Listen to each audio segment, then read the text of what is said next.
of either. Was Demo not here for that yesterday? No, Demo was here right before, and then Demo just like showed up. He showed up once we got back on and was talking basketball. So it was good stuff. Yeah. I shared the story. I forgot that, well, Jackson, were you aware that they were giving out, it's been large fries this entire time. They're giving away large fries from McDonald's. I figured it was just the tiny small one. Cavs are giving away the big boy. So I found that out for the first time. Game 75 or whatever. Well, that's the thing is I was like so hype about it on the stream, and then I forgot to get them. And the reason why that's even more embarrassing is because yesterday leaving the movie theater, there's a McDonald's right there, and I literally thought to myself, should I buy fries real quick? I'm a little hungry. I said, nah, I'll just make them at home, save some money. Completely forgot that I could have gotten a large fry because they scored 120 last game, so completely blew it. Completely blew it. You don't even have to use the app, Tony. Is that true? I don't know. Yeah, I don't even know how to. I have no idea how to secure them. I mean, Derpy is our guy. Yeah. Yes, if you need access to the stream, please let us know.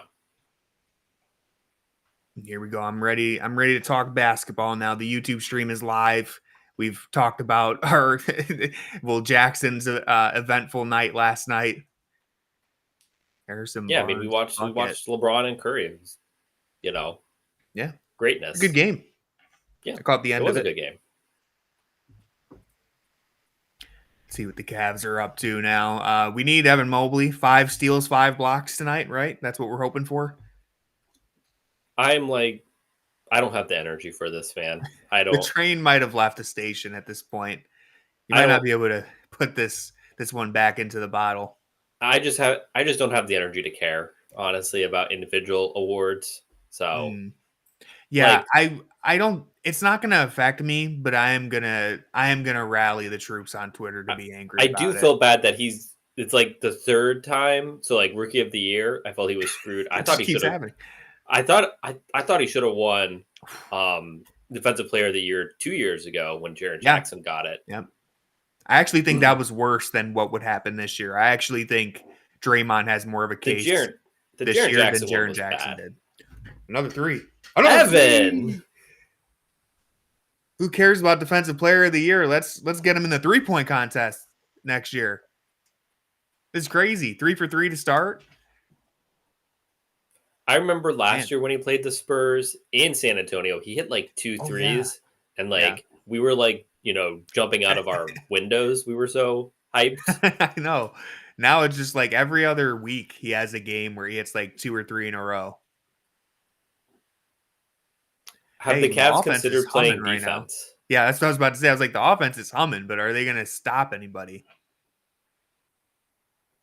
So they have, so Bismack Biyombo's out there, and outside of that, there's literally no size for San Antonio. Mobley was guarding Stephon Castle there to start off this possession. Allen running the floor. Mobley, pull up. No, that would have been audacious.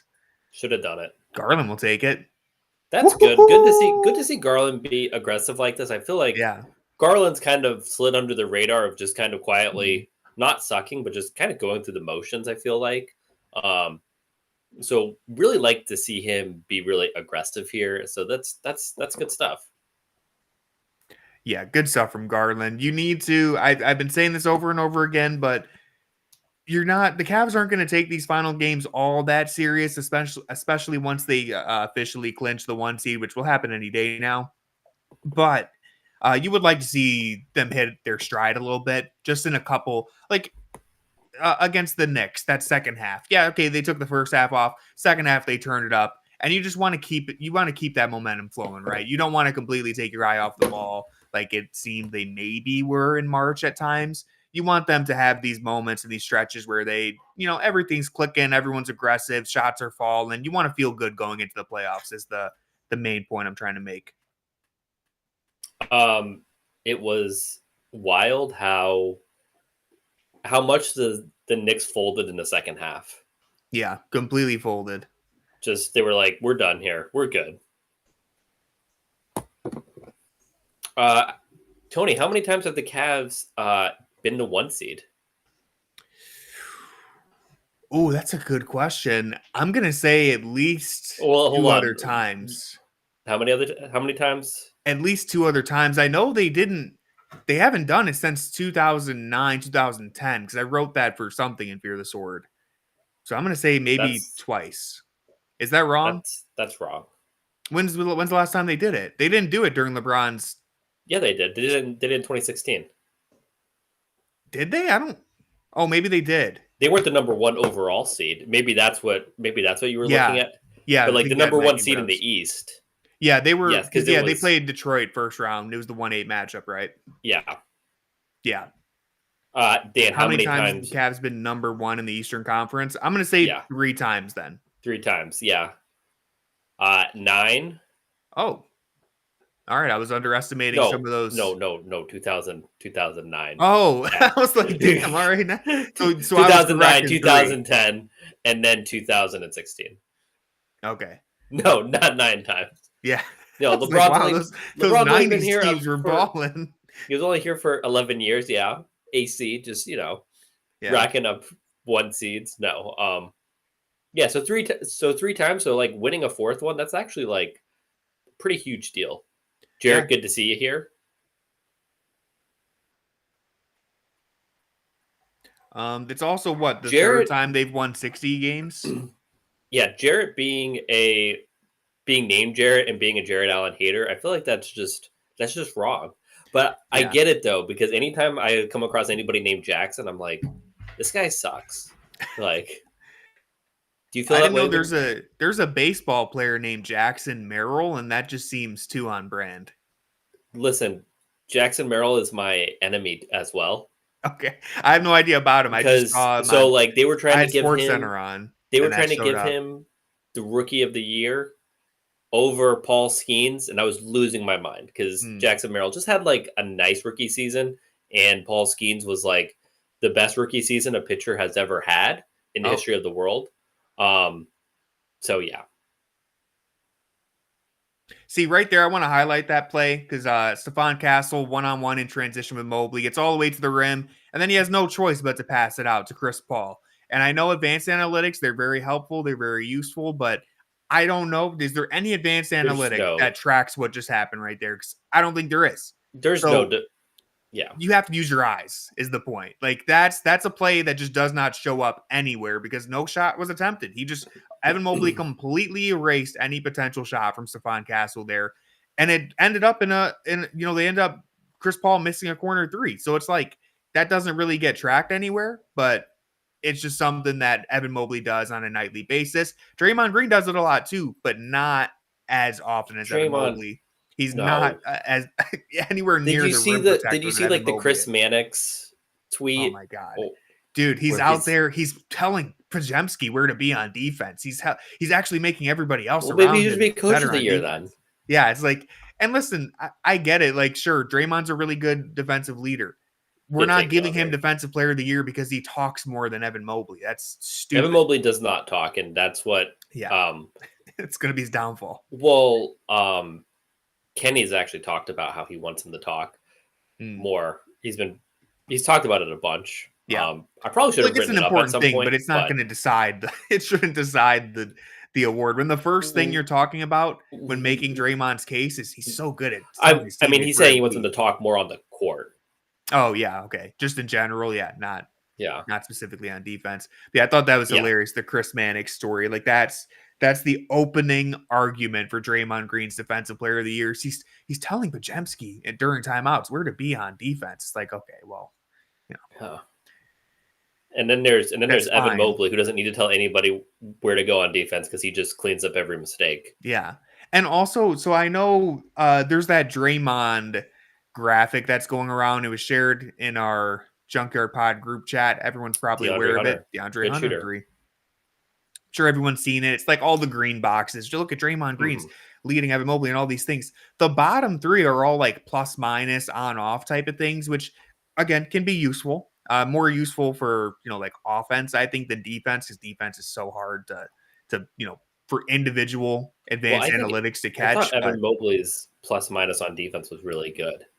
Well, it's like LeBron D plus minus. It's one of the weird advanced ones. Whenever you don't know how the stat is made, it's not a good stat. Yeah.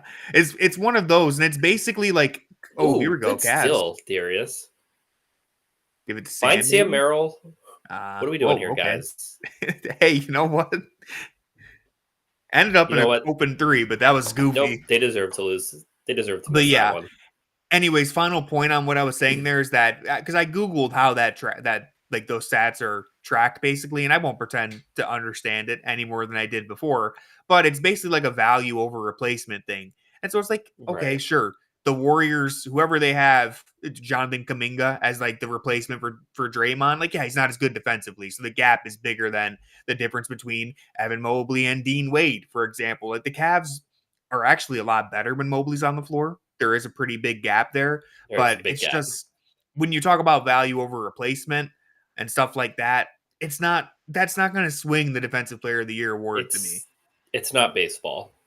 Yeah. Where those stats are a lot easier to and kind of mean something. That's kind of the problem is there is no defensive stat that actually does anything Hmm. that's very useful.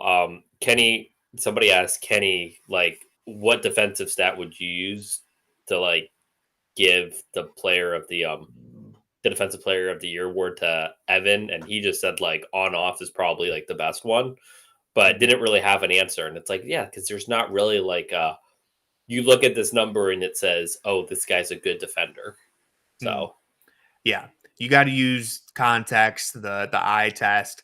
I guess like, defended field goal percentage is probably useful, but even that can be, it depends on the context and everything, right? Like again, it doesn't factor in how many times people just aren't attempting shots because Evan Mobley's mhm. there. Well, and that's why Evan Mobley Ooh, this is a just monster start for Mobley. I feel like when Mobley gets like an advantageous matchup, he just will like just feast.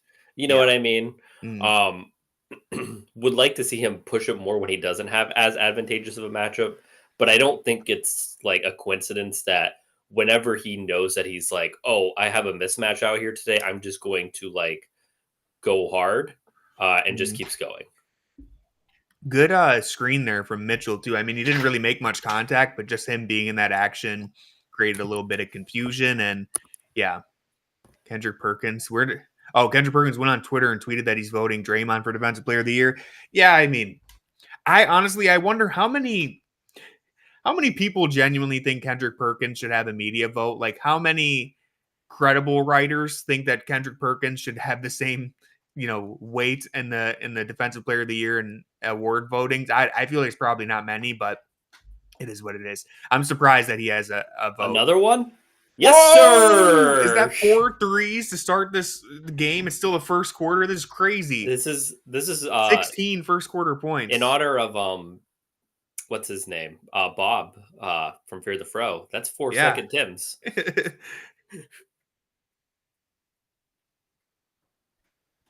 Oh, we need Mobley to blocked it. Oh, sorry, I was tweeting. I just heard John Michael. So I got to tweet this Evan Mobley masterclass. Oh my Oh goodness. no, boo. Take the shot. Should just let it fly. Step back. Oh, No, look at the DeAndre Hunter, you playmaking in can't the take short that roll shot. though. No, Hey, we'll DeAndre, take can't it. do We'll that. take it. Hey, it's a No, Mobley assist, so no, we'll take you it. gotta wave him over. Gotta wave him over. Say, hey, take this one instead. I Oh, need we the just skipped Mobley ahead. makes him pay Oh, Tim DeAndre Hunter Misney. with the rebound. Can't find See, it. that's why you can't. That's why you can't play Isaac Okoro. Come on. Oh, Oh, let's blocked by go. Evan He's doing Mobley. it all right now. Give Evan the ball. Donovan. Oh my God, they're hitting everything though. This is crazy. I'm embarrassed to be wearing this shirt right now. The Mitchell shirt. Hey, at least he hit it. I'm joking. I I'm can't joking, guys. complain. I can't complain if he makes it. It's Cavs are not on. on the same level as Kyrie deciding, hey, Kevin Love, you got 34 points in this quarter. I'm taking the last shot, though. It's not as bad as that.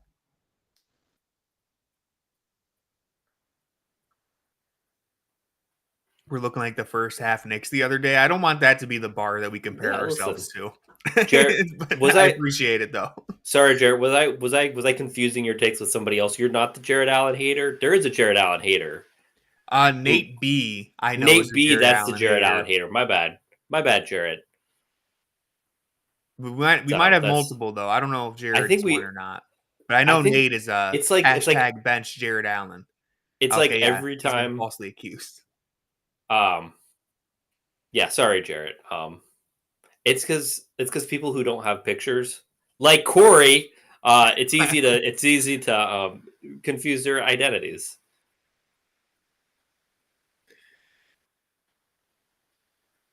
Man, what a start for the Cavs. I mean, the defense it's picked up a little bit in the last minutes there, but yeah, I mean, offensively, just completely in fuego, just hitting every single shot. I don't think Mobley's missed, right? Is he 6 for 6? He hasn't missed from 3. He might have missed 4 for 4 from 3. Yeah. I don't know if he's, but yeah, still 16 points in like 9 minutes right there. 4 3-pointers. Career high is 7 3-pointers, right? So I think so, and I feel like he got all of them in like the first half against like the Charlotte. Hornets. Yeah, it was like I think he had 4 of them at least in the first half. I'm just curious how many times. I know I pulled this stat way back when he hit the 7 threes, but I'm just curious how many times Evan Mobley hit 4 3-pointers in a game before this season. Trying to find that right now. I can't imagine there's many. I know he hasn't hit more than 4. Like, I feel like we were losing our mind when he hit 3. Because I think that's what he hit last year in San Antonio. If he hit 2, we'd be pretty excited. Like, if he hit 1, we're excited. Yeah. If he took 2, we were excited.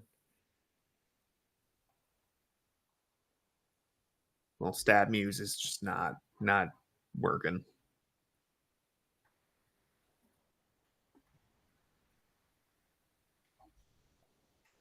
Jarrett says he's a little bit of a Garland hater. You know what? That's Oh, you see my phone up there. I think 6 3-pointers is the high here. Stat Muse is working out, so he had 6 against Charlotte. I thought it was. I thought it was 7. I thought it was 7 too, but Stat Muse is saying 6. No. You gotta go. No, don't go on Stat Muse. Stat Muse is how you. Never mind. You get. Wasn't gonna say what I was gonna say, but no Stat Muse. Yeah, I go to astray before. Well, I would literally just go through each of his previous seasons and look.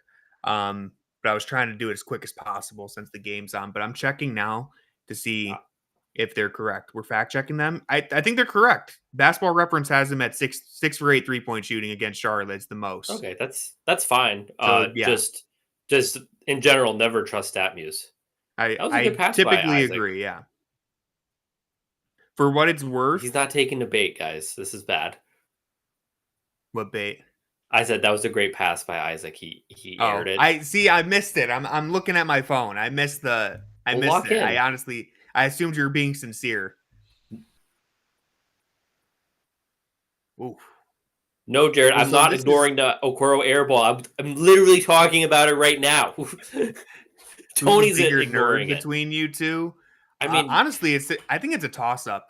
I mean, you see how much Jackson's got me beat in the sci-fi aspect, probably, which I feel like is more stereotypical nerd. But I'm pretty nerdy myself, so I don't know who's the favorite there. He's got me beat in the Star Wars aspect, though, which I feel like is the quintessential nerd that people imagine. So he might have me beat, and I say that respectfully. I don't think being a nerd is a bad thing. But I do hate Marvel, so that's Yeah, so I guess I despise Marvel. But some would say that makes you, a pure nerd, right? Like you might be so nerdy that Marvel it's not is bad to you. What about DC? DC thing is I'm not really into the superhero, but I guess the comic book stuff. I guess if I I do like Robert Pattinson Batman. I'll say that. So sweet. If I can get on board with that. I'm excited about Superman. Points for that. I can't tell if he actually tipped it in. I have a Superman take that I'll drop at the timeout. John Michael says 7 for 7. Yeah. He's like the opposite of over-under was 18 and a half. It's already Good got 18. rebound. Please shoot it. Give it back to him. Have you ever Hunter's not gonna seen pass.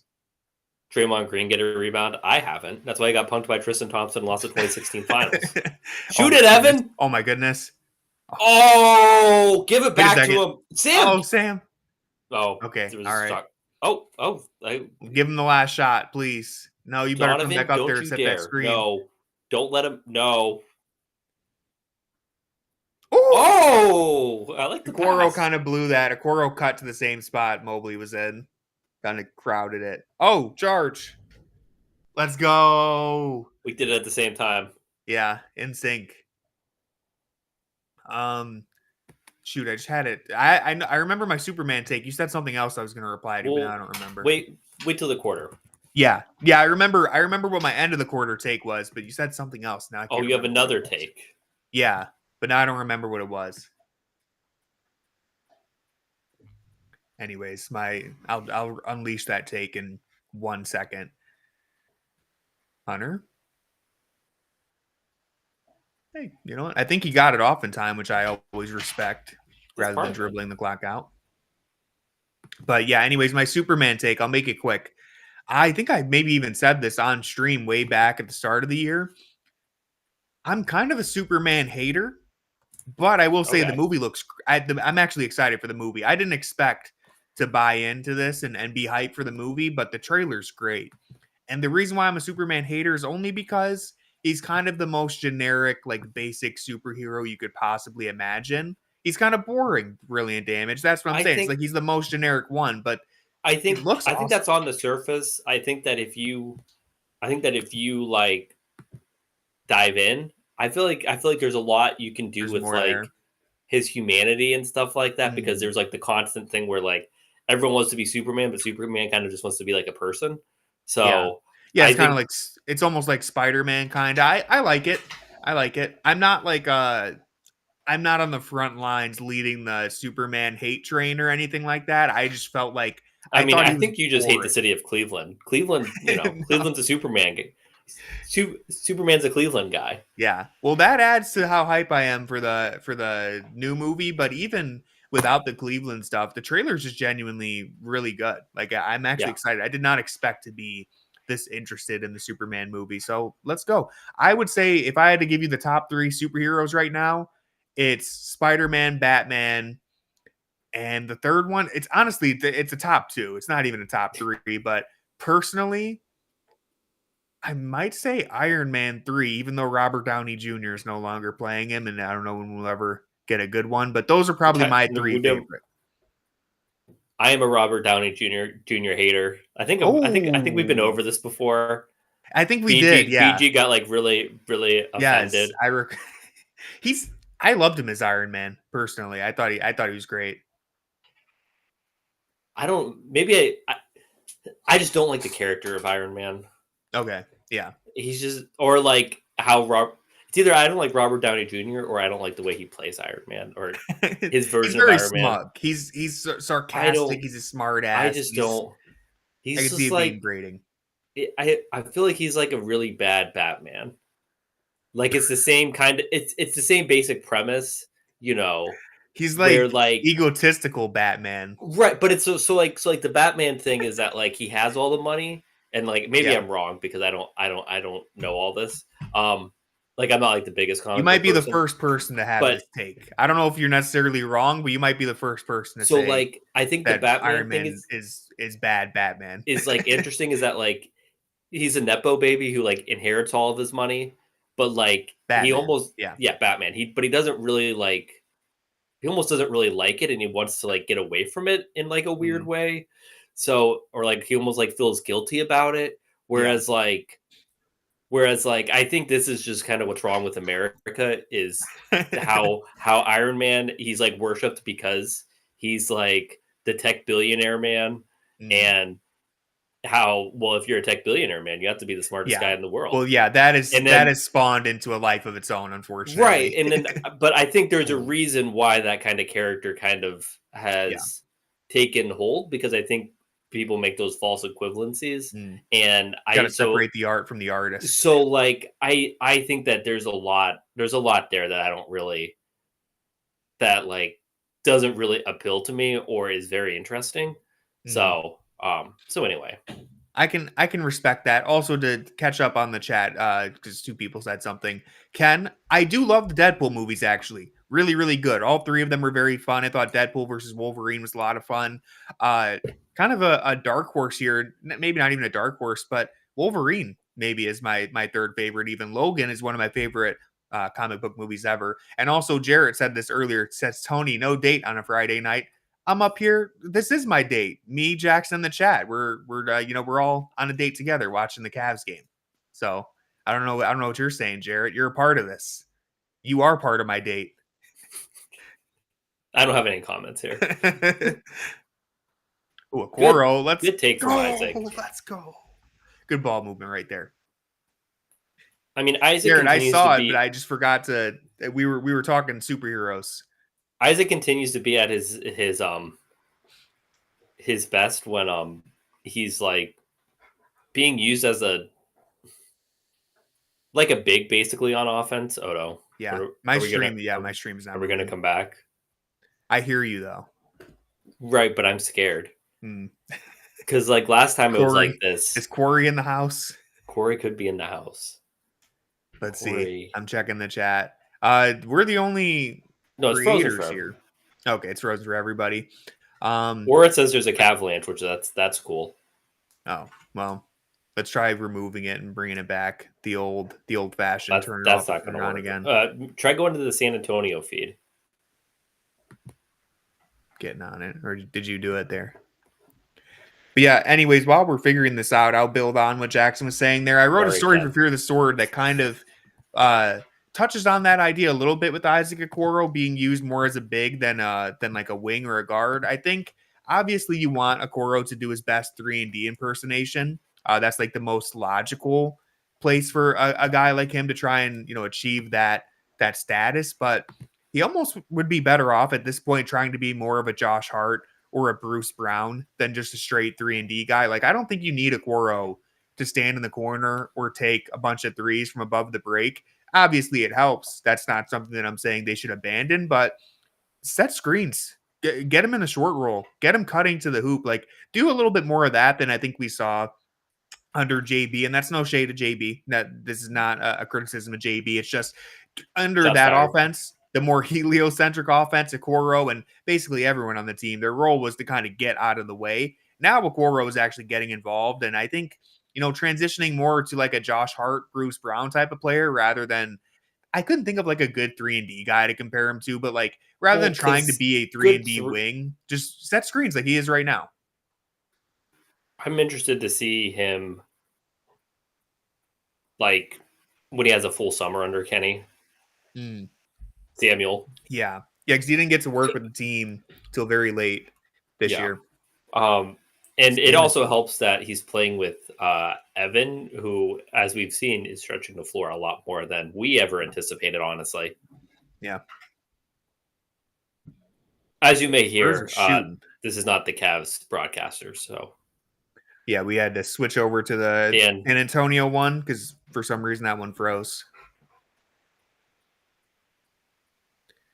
Maybe Dan was paying everything. Dan Gilbert was paying for everything with like an expired card, Yeah. Sometimes that happens. The feed just cut.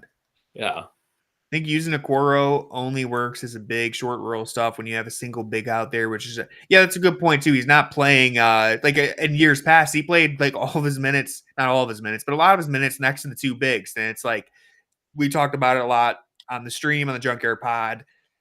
It's one thing to have two bigs out there. It's another to basically have three non-shooters out there, right? Like that's where you kind of cross the line to where this is unsustainable. I'll be honest with you guys. I don't have a strong take on how do you even pronounce his name? Okiki. Yeah, it's like I was yelled at by a cool guy yesterday. Oh, I don't have a strong take. I mean, I'm not surprised by it because I figured the Cavs would fill that roster spot at some point. I didn't expect Okiki, but I mean, hey, he's not going to play. If he's playing, things are probably going wrong. But as Demo said, for this 15th spot, like they got a guy who has played in the NBA. They got a guy who's had some success in the G League. So I like this. I will always take this over again, like not to pick on anybody in particular, but like Mo Bamba or like someone who has completely failed at this point in their career. No disrespect, but like I would rather take a chance on someone who's at least shown something. I would have just rather them given the thing to like Tomlin. Naquan Tomlin or I agree. Luke Actually, Travers. Like I don't know. Why not Javonte, reward one thing, like you know how I'm sure every coach says, "Hey, if you're open, you got to shoot it, man." Javonte Green took that like way too literally. Like he's not afraid to shoot. I'll tell you what. He should be like when the ball touches his hands, it's going up. Like you should at least like he shouldn't be afraid to the shoot. Ooh. He should think about like a second option whenever he touches the ball. You know, like is there a second option here? He's very quick to just take the shot, and you know what? He's been as advertised as Demo's saying, except I think the one thing that I didn't expect was the quick trigger. There's such a quick trigger. Like it's just the ball is like he has the quick trigger like Sam Merrill. Like he's going up when the ball touches his hands. Yeah. I was about to call you out, BG. You were out here saying he's great, and it's not that he's bad, but like don't like if he touches the ball, it's going up. Like you just can't give him the ball because you know if you do, it's going up. Going up. He had to shoot that one. Well, he was gonna shoot it no matter what because it touched his hands. Yeah, I mean, look, he's the back end of your rotation guy. He's only out there because Dean Wade's been hurt.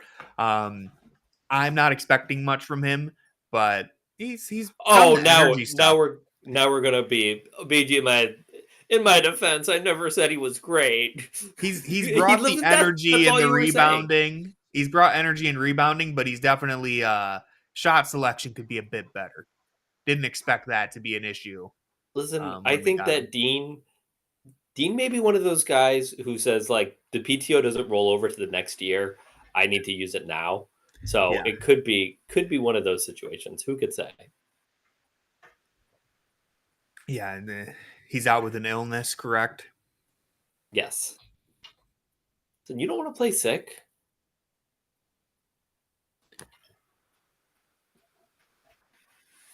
Craig Porter Jr. out there. No Ty Jerome either, Jackson. What's the panic meter for Ty Jerome? Are we still relatively low? I'm not concerned.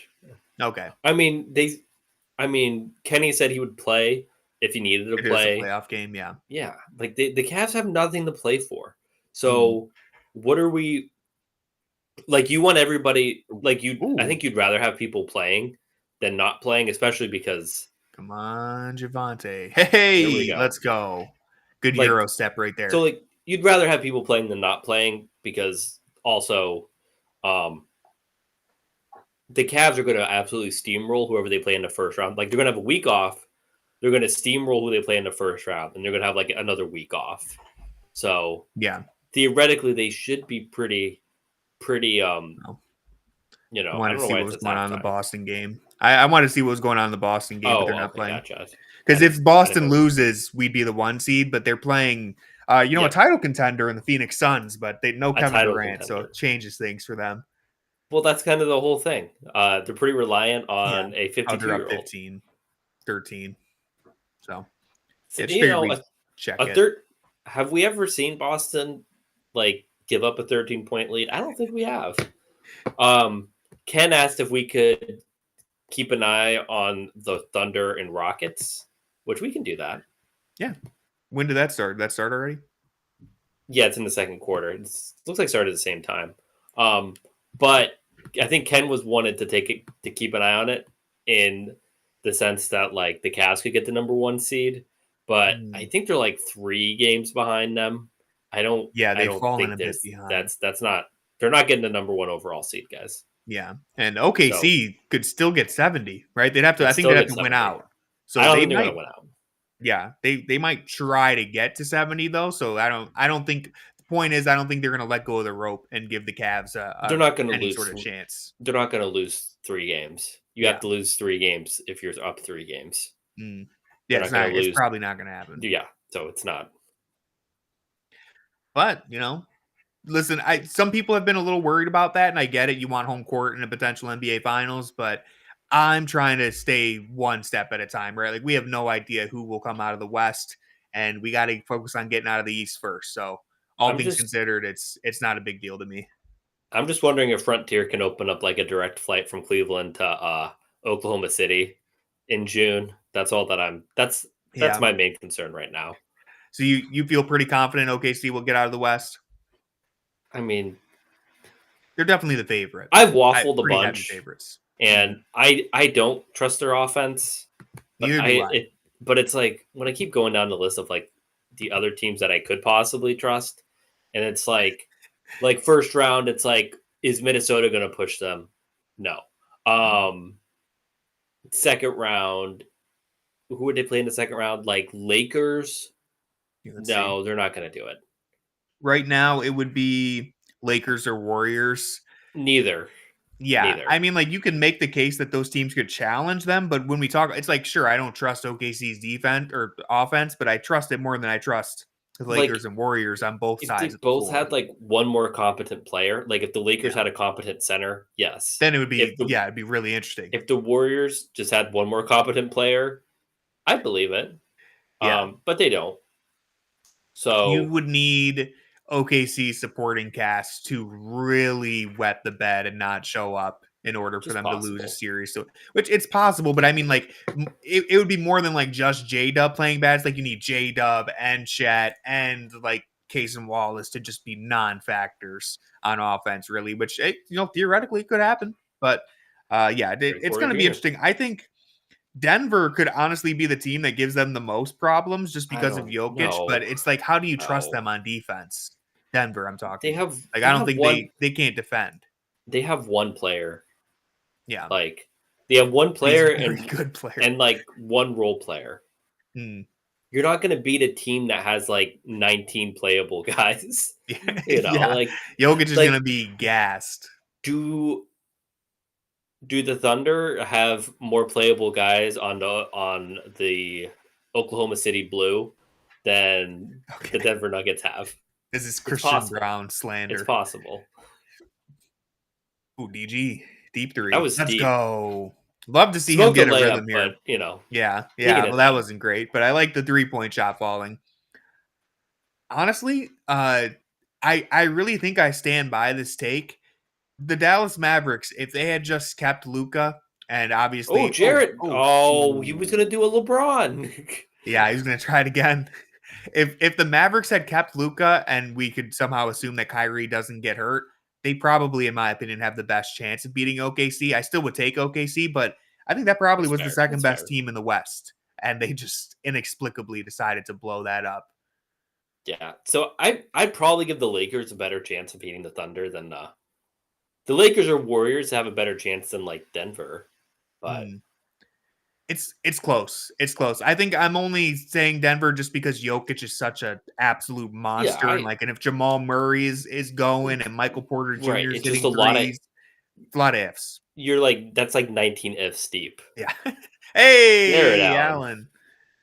LeBron retweeted and reacted to that. That was funny. He wants to be in Cleveland so bad. If they didn't go out there and if they didn't have Luka Doncic handed to them, who knows where we'd be? Who knows? I don't think there's any way we would end up here. We might have had him as the buyout guy instead of Devontae Green. Devontae Green, yeah.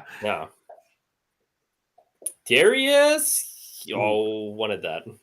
Okay, Max, keeping it alive. DeAndre Hunter. One thing is DeAndre Hunter. I do like how everybody has a quick trigger nowadays, but I feel like Hunter never hesitates when he has any kind of opening. And I appreciate that about him. He's very aggressive finding his shot. Not only just like spot up, catch and shoot threes, but like he'll pump fake, attack a closeout, kind of take his time, and like it's really hard to deter him because he will shoot over basically anybody in the mid range. I made the joke. He's kind of like the anti-Karis LeVert because he's really good from the mid range. I don't know what the numbers are, but my eye test is telling me he's not missing from the mid range so far this year. I feel like it's because Karis LeVert just felt like it never went in because he has like a 9-foot wingspan. Yeah, it seems like he can just like rise up so easily over people in the mid range. It's very like let's see right here. It's very cash. deliberate. Like, he wanted to get to that spot and take that shot. Whereas Caris LeVert, a lot of times it felt like running 100 miles per hour, but I can't get all the way to the rim, so I'm just gonna kind of shoot a fadeaway floater in the lane. Like, Hunter's a little more methodical with it. Love Caris LeVert, but yeah, the Caris the mid range never quite came around the way Hunter has. I feel like all the other parts of Hunter's game were over advertised. Like, yeah, he's a Colin Sexton level passer. Like, he does not look to pass the ball. He does not look to pass the ball. He doesn't find openings for other people. Like, he'll move the ball fine, but like he's not creating anything for anybody else. First thought in his mind when he gets the ball is, how can I score? After that, he's like, okay, I guess I'll pass it now. He's like if Javonte Green was like good. Well, this is disrespectful to Javonte Green on the glass, because DeAndre Hunter also does not. Javonte Green does a lot of things that are good. Yeah. But no, he's definitely. It's good that he has been so efficient scoring, because the rest of his game is not really moving me right now. Maybe in the playoffs, maybe something inspires him. So like if it's ever going to happen, it'll happen there. He is honestly, if you just ISO him on defense, he's going to put up a good contest. He's not going to get blown by individually. Like, if you just do a straight ISO, and because he's so long, it's really tough to get a good shot. Yeah. So I will say that. Set a screen on him, and the man's going to be in a different zip code. No, he doesn't. He doesn't fight through screens that well. I mean, but one-on-one, I trust him. His off-ball screen navigating is somehow worse than his on-ball screen navigating. Like, if you just watch him off-ball, like, dude just gets like, he's like, yeah, you're just gonna have to switch that. Like, he's in. Do you remember like Colin Sexton's rookie year? Like, anytime someone would set a screen, he would like get like enveloped. Like, he would you would like lose him for a second because he was so small.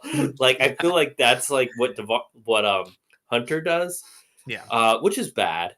And the rebounding, like, I remember looking at the rebounding numbers, I'm like, this is kind of concerning. And then when you watch him play, like when the shot goes up, he just kind of like looks up, and like if the ball just comes right there, he got it.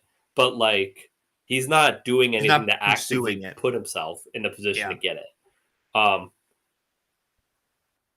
mean, he doesn't seem to have a nose for the ball, honestly. Like, that's what worries me, is like, okay, sure, the effort could be better, but like, does he track the ball when it's in the air? Like, is this just something that he's not very good at? Because some guys just genuinely aren't that good at it. Other guys, even if they don't have the size or athleticism, like Josh Hart, for example, he's pretty athletic. But like, you get my point. Like, Josh Hart is incredible at tracking the ball, and that's why he's such a good rebounder. It's not just that he has a high motor or that he's athletic and pretty bulky for a guard. Is he sees where the ball is coming off the rim, like, better than 90% of the league. And maybe Hunter just doesn't have that. Like, I think Max Strus might legitimately be a better rebounder. Now, one-on-one, like, Hunter's going to get the board over Max Strus, but in terms of just like in context of the game, Max Strus might actually be a better rebounder, and that's a little disappointing. But I still very happy with Hunter. Real quick, all core 4 plus Hunter minutes. Yeah, they've been crushing it. This is thank you, everybody. Everybody deserves to apologize to me and say thank you to me because I caused this. These 3 minutes at the end of the second quarter, they wouldn't happen if Jackson didn't berate Kenny Atkinson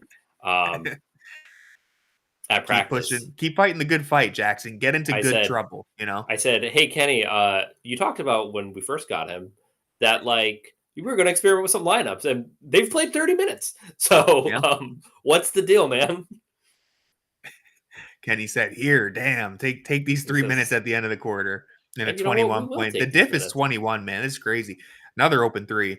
But I even, like, again, shot doesn't go in. You see the process. I know it's against the Spurs, but this very clearly, the moment we got DeAndre Hunter, this was the best 5-man lineup you could imagine for the Cavs. You want Hunter taking those shots. Yeah. Like, see, when he's in one-on-one, Castle makes that. That was tough. But that's a really good, like, it's really good defense. Like, if you ISO him, he's gonna, even if you ISO him and you're a big, I feel like with his length and strength, he's gonna do well. It's just when you get him in on-ball and off-ball action, so that's where That's where I get concerned. Oh my goodness, what a that pass. missile. That was LeBron like cross-court pass right there. It's two phenomenal passes. That pass to Evan Mobley, like behind the back pass. Mobley didn't handle it, and we rightly blamed Isaac Okoro for that. Yeah. Oh. See, that's a tough foul, but yeah, I think that's fine. But yeah, it's also a little harder to hunt him the same way and set all those screens for him when he's out there with Mobley and Allen together. Like that back line just makes it harder to like attack him the same way, where I feel like if he's just out there with one of the bigs and like a bunch of guards, it's easier to like get him in screens and like rotating. Yeah. Yeah, I hope that we get to see more Hunter with the core four, even though these games at this point just do not matter anymore. Give me at least some reps. Please. Even Zach Lowe, Return on the King. He was on the Bill Simmons podcast. I'm sure everyone has seen Zach Lowe is back. He even mentioned, like, hey, why is this lineup only played 30 minutes together? Like, doesn't this seem like the 5 guys you would want to play? So clearly, there's no way Kenny Atkinson is not aware that everyone wants to see this lineup at this point. So hopefully he'll finally experiment with it a little bit. Is Zach Lowe Fear the Sword pilled? Maybe. He could be. He's a basketball sicko. Wouldn't be surprised if he is if he's in tune with the blogs. Yeah. He wouldn't be the only one, you know. Wouldn't be the only one. Wouldn't be the only one. Multiple friends of the show. Ooh, that was I like it, that though. was audacious. Screw it. Go for it, Darius. Let it fly. I think he thought that was a bigger logo, so I think he thought it was like a step closer. Yeah, he's closer. All right, DeAndre Hunter against the point god. Here comes 2 screens. All right, thankfully we didn't have to worry about it. Dan, get that net rating plus minus, whatever that is, out of here. Dan, use your eyes, okay? Not everything in basketball comes down to net rating, okay?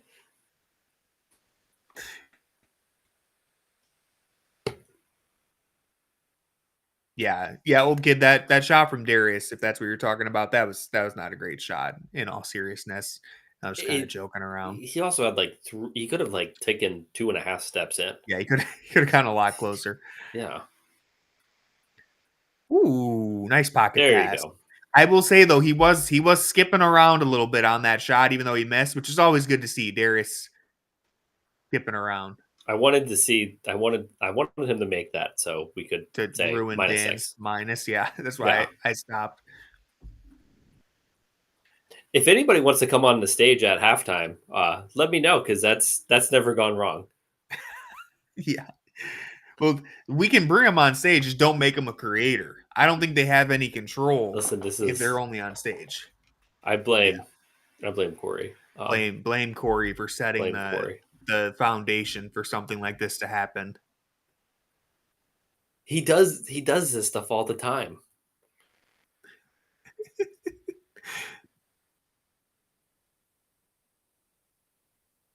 Yeah, so did Evan Mobley even score in the second quarter? I don't think so. It's all right. I'm not. He may be the new Kevin Love. Like I remember, especially like during the LeBron Kyrie years, it'd be like, you know, they would talk before the game. We're really trying to get Kevin Love more involved in the offense, and you get a bunch of touches, and Kevin Love has 14 in the first quarter, and then you like look at the end of the game and he has like 19, and you're like, oh yeah, okay. It's pretty much how it went back then. Yeah. Over under on Mobley getting 13 shots this game. He's got 8. He's gonna get honestly, it's probably gonna be close, but I'll take the over.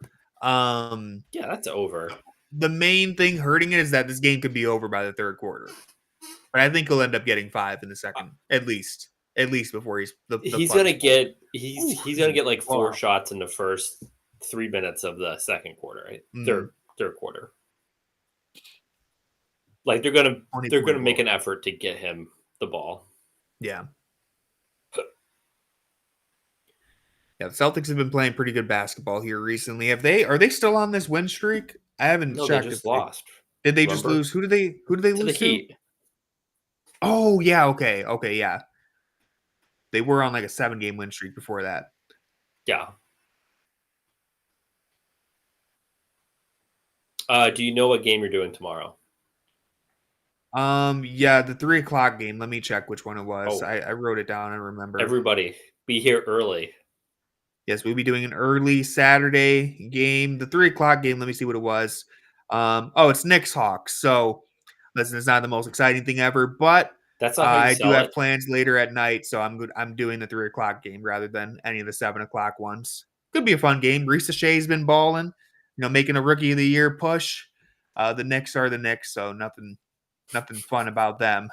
But we get to watch Karis LeVert, George Niang. Who It'd be was it fun. that just let Risa Shea just like absolutely cook? Who was that on the Cavs? Was that Karis? I think it might have been. Yeah, because he had like 30 against us, right? For some reason, I don't think it was Karis. It might have been Karis, where it was like he's just hitting these corner threes on repeat. Yeah. And like Karis is like at the block, and you're just like, Karis, what are you doing? Yeah, they like, didn't defend he's just him very catching well. and shooting. Like he's been on fire since January. I think he's shooting like 42% from three. I just watched a video on him today. Shout out to Hoop Venue, very good YouTube channel.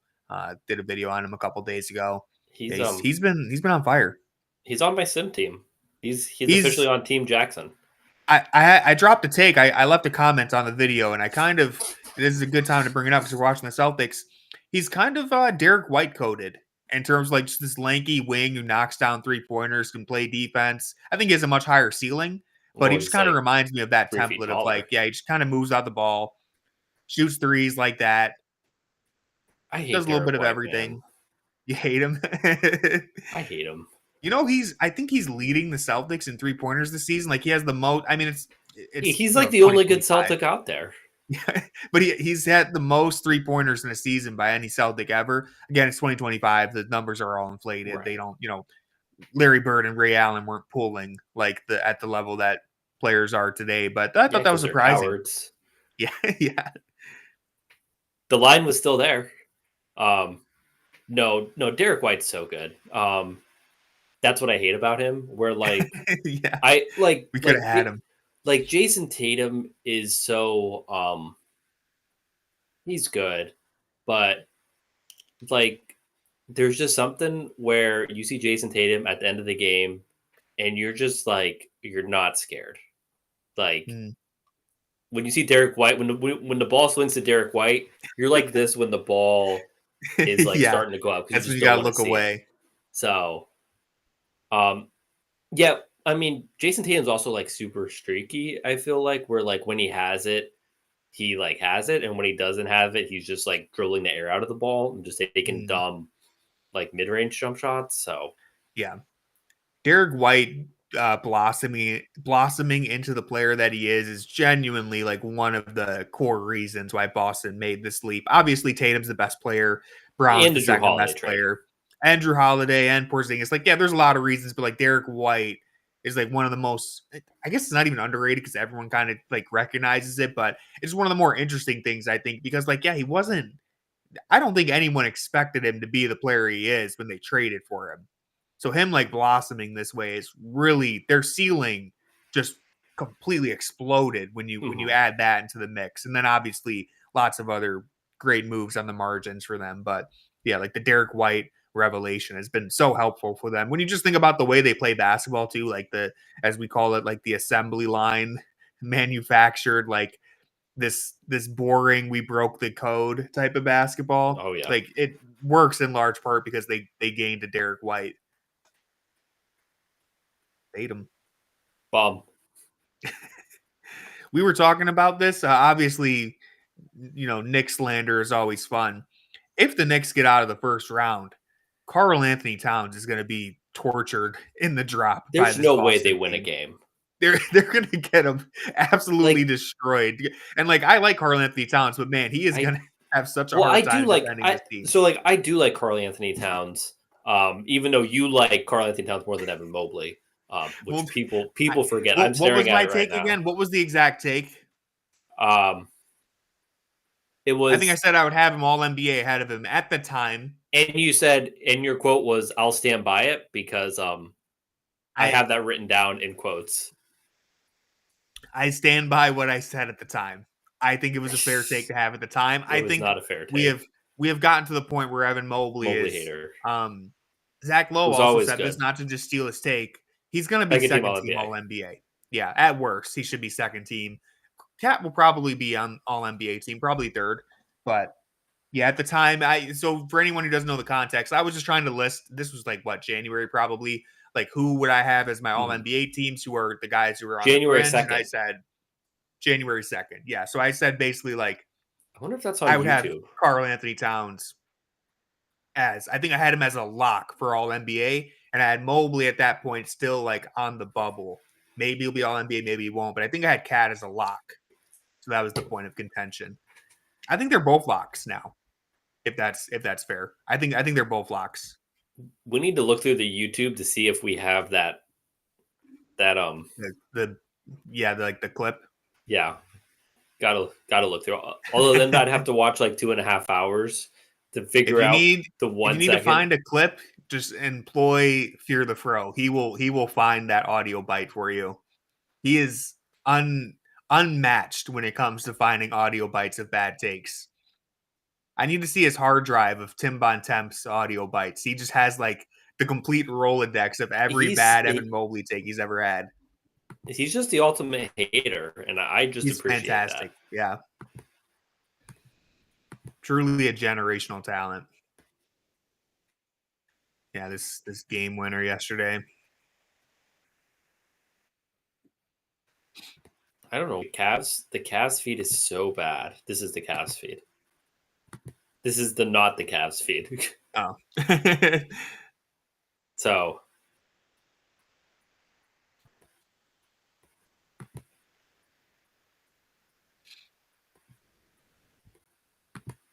All right. Anything else to actually watch? Here, I'll be right back while you figure that out.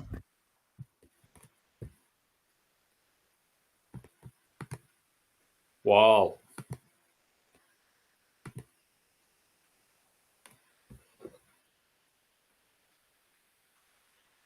All right. Games. Pacers losing 119-105 to the Jazz. Kings losing 1-8. Kings winning 118-89 over the Hornets. Pistons up 83-65 over the Raptors. Celtics up 69. Sorry, Celtics up 88-69 in the third quarter. Rockets are at halftime up 69-53.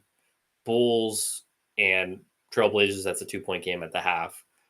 So no games that are interesting right now.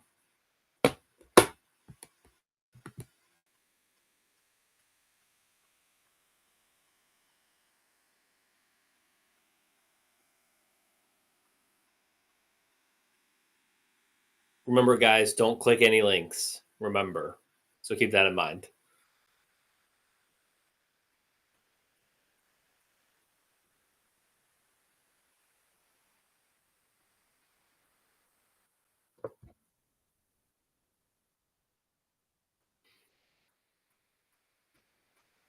Let me just read off the box score. The Cavs are being led by Evan Mobley with 19 points, 4 rebounds, 3 assists on 7 of 8 shooting, which includes going 4 or 5 from distance. Max Strus has 3 points, 3 rebounds, 2 assists, 1 steal. Jarrett Allen, 4 points, 4 rebounds, 3 assists. Donovan Mitchell, 10 points, 2 rebounds, 3 assists on 3 of 7 shooting. And Darius Garland, 9 points, 1 rebound, 4 assists on 3 of 9. Off the bench, we have DeAndre Hunter with 13 points, 4 boards, 1 assist on 5 of 10 shooting. Sam Merrill, 3 points. Isaac Okoro, 2 points. Javonte Green, 2 points. And CPJ, 2 points. Nice. Jackson, I have a story time for you real quick. I shared this story on a previous stream when you were Cavs Clippers, I think, so you weren't here, but I told everyone I have to tell it again when Jackson's here because I think you'll enjoy it. I think you'll appreciate it. All right. So I went to Cavs versus Spurs last Thursday, right? And we were waiting in line at Quaker Steak to get some food real quick, right? And so I'm waiting for my food. I've already ordered. I'm standing there and it's busy. There's a lot of people. And this old lady taps me on the shoulder and she's like, "Excuse me, sir, could you ask them if they have any mayo packets?" So I'm like, all right, I hate being in this situation where now I'm the middleman trying to get, one of the workers, but I'm like, okay, let me help this person out. So eventually I finally get their attention. I'm like, excuse me, do you have any mayo packets? He hands me one single mayo packet. So I turn, hand it to the old lady. She goes, can I get more than one mayo packet? So I go back, hey, excuse me, man, can I get another mayo packet? He gives me a second mayo packet. I give her 2 mayo packets. She goes, can I get more than 2 mayo packets? And I'm just thinking to myself, I'm like, lady, how many mayo packets do you need? And also, like, you could have just done this yourself at this point. So then I had to ask the guy again for a third mayo packet. And he's probably looking at me like, what the hell is this kid's problem? I ordered a cheeseburger. So I don't know if he thought it was for me or if he saw that I was handing it to someone, but I'm just like, look, can I just get a third mayo packet, man? So there was no drama or anything, but I thought you would enjoy it. It's an absolute fiend for mayonnaise. 3 mayo packets for presumably, I think she bought. They don't even have the meatball wings. subs there. Yeah, I think it was for wings. I don't know what she was using mayonnaise for, or what she needed 3 of them. But yeah, I mean, hopefully she enjoyed her meal. I've never gone there. It's for solid. a meal. It's solid. It's nothing like amazing, but it's nice. I have one more story about that game that I forgot to tell on any of the streams yet, but I thought it was truly funny. Maybe you guys won't think it is funny. You won't think it's as funny as I did. Maybe it was a you had to be there type of thing, but there was an unspoken hero of that Spurs Cavs game. Just refresh your memory. The Cavs, it's kind of a back and forth game for most of it. Mm-hmm. They kind of pulled away in the fourth quarter. Jarrett Allen was awesome. Donovan Mitchell, Darius Garland, they all had some moments. But I will tell you, there was a hero that none of you guys are aware of that was not on TV. Midway through the third quarter, there was a couple empty seats by me because, Mobley, Embiid didn't play. Like a lot of people just didn't show up. About midway through the third quarter, the drunkest man you've ever seen just appeared in one of the seats next to me. I don't know where he was for the first 3 quarters, but he showed up midway. And he's sitting at the end of the row, and he has one of those posters that you can write, but he's like folded it up into a cone, and he's doing the defense chant with the cone. He's doing it in he sounded, and I'm saying this with respect, you know how whales make like the mating noises and stuff? Yes. He's literally going, defense. Everyone in my row is like looking at each other. But I'm telling you guys, at first we were laughing. He didn't do it every single time. And honestly, on some possessions, I don't even think he was saying words. I think he was just making the noise. But I'm telling you, it started working. The Cavs were getting stops every time he did it, to the point where our whole section was into it now. Like everyone was doing it with him. And then after the Cavs had officially pulled away, and I think Darius Garland hit a dagger 3 and it was all over. I turned to see his reaction. He was gone. Vanished, disappeared into the night, literally like Batman. That's a true real life Batman. He showed up out of nowhere, led the craziest defensive chant. My girlfriend literally was like, I feel like I'm at SeaWorld. It literally sounds like the orcas are making noises or something. But he showed up, led the charge, and then just disappeared. It was one of the craziest things I've ever seen. Shout out to that guy. I need to make sure he's there for every playoff game. We need all the good vibes we can get.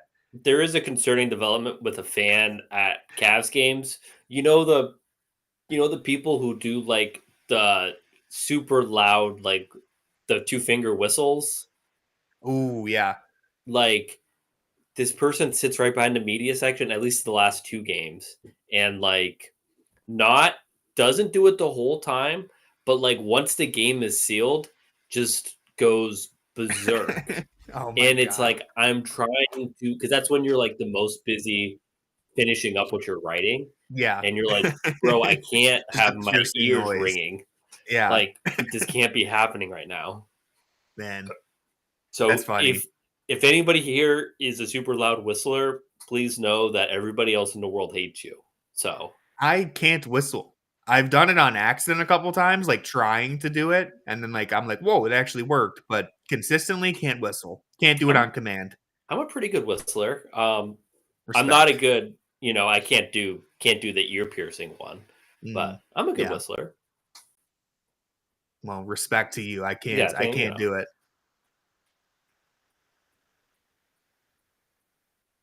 All right, let's see if the Cavs can just continue to dominate this game. I imagine they will. This is Hunter. So is Jarrett is Jarrett hurt? Yeah. Well, he closed the quarter, obviously, because we had the Right, he did he close the closed the second quarter. So I don't know what happened but he there. has to be hurt. Yeah. I'll try and see if there's any updates on Twitter. I believe Chris Paul has played every single game this season. I saw someone tweet, which is, pretty impressive for a guy, in his 20th year, 19th year, maybe. I don't know. He's been in the league for a long time. Mm-hmm. Anybody tweet anything about Not seeing anything. Check Danny Cunningham. I feel like he's pretty quick to that usually.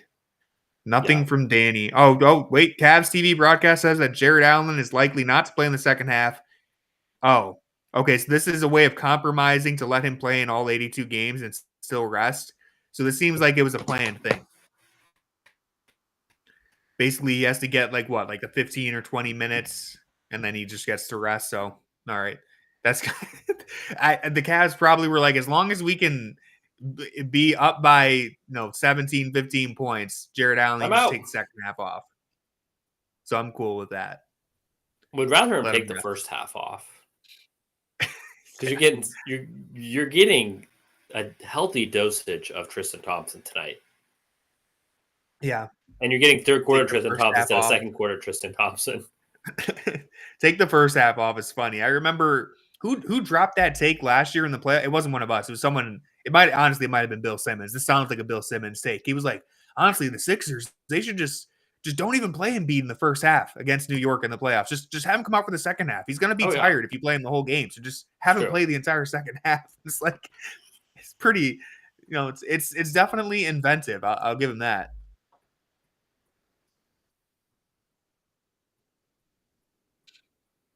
Right, yeah, old kid. It's what it seems like. Like it's not actually that helpful, but that's fine. Ooh. There you go. Nice three. Keep this lead very comfortable. Keep that cushion.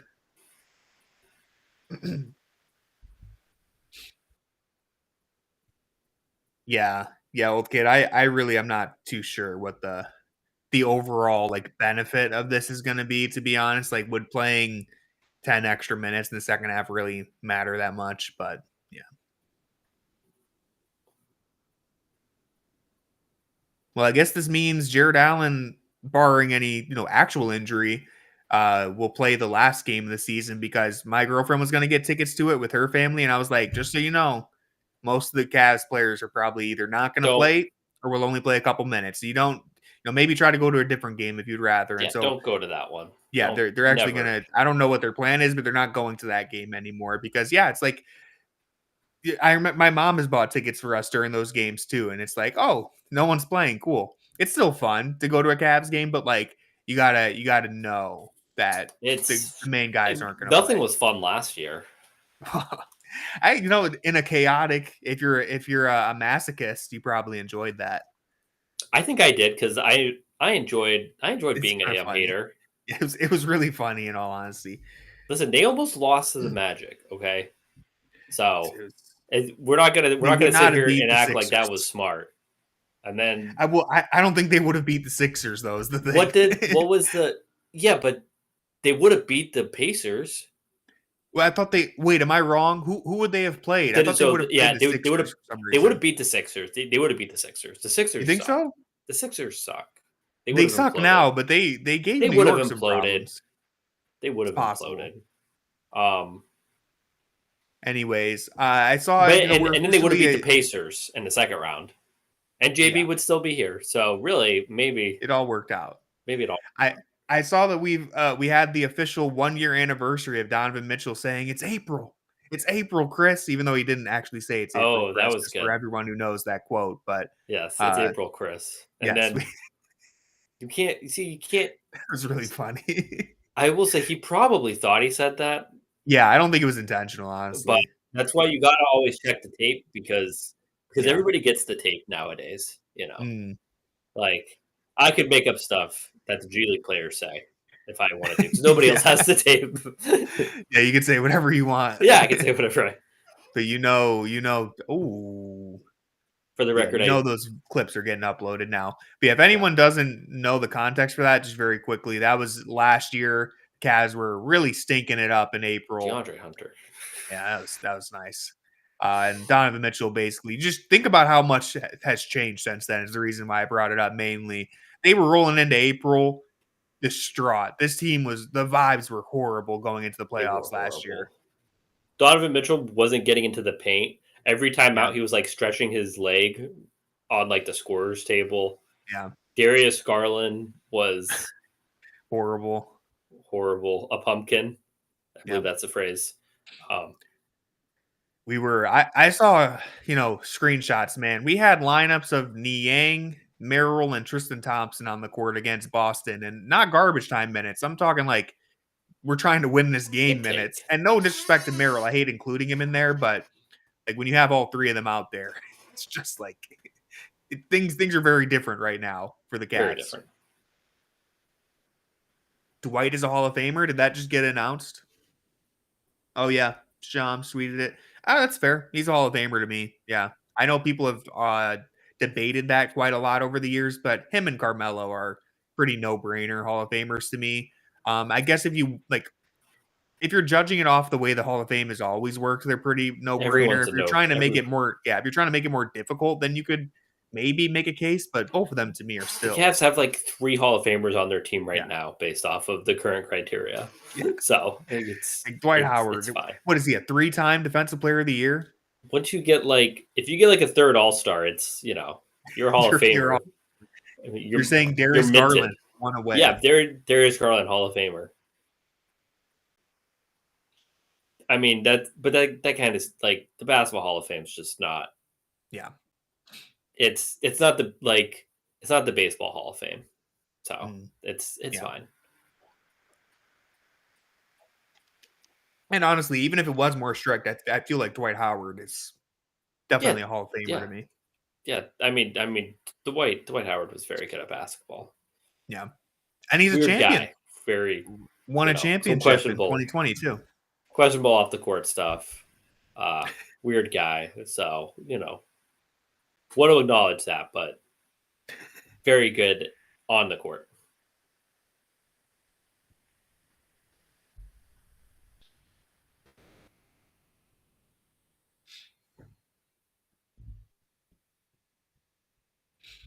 Beach balls. Let's take a look at the Rockets game real quick.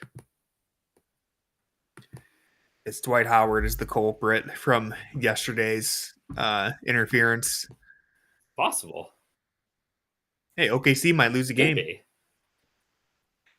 70 would be off the board. Off the board, as it should be.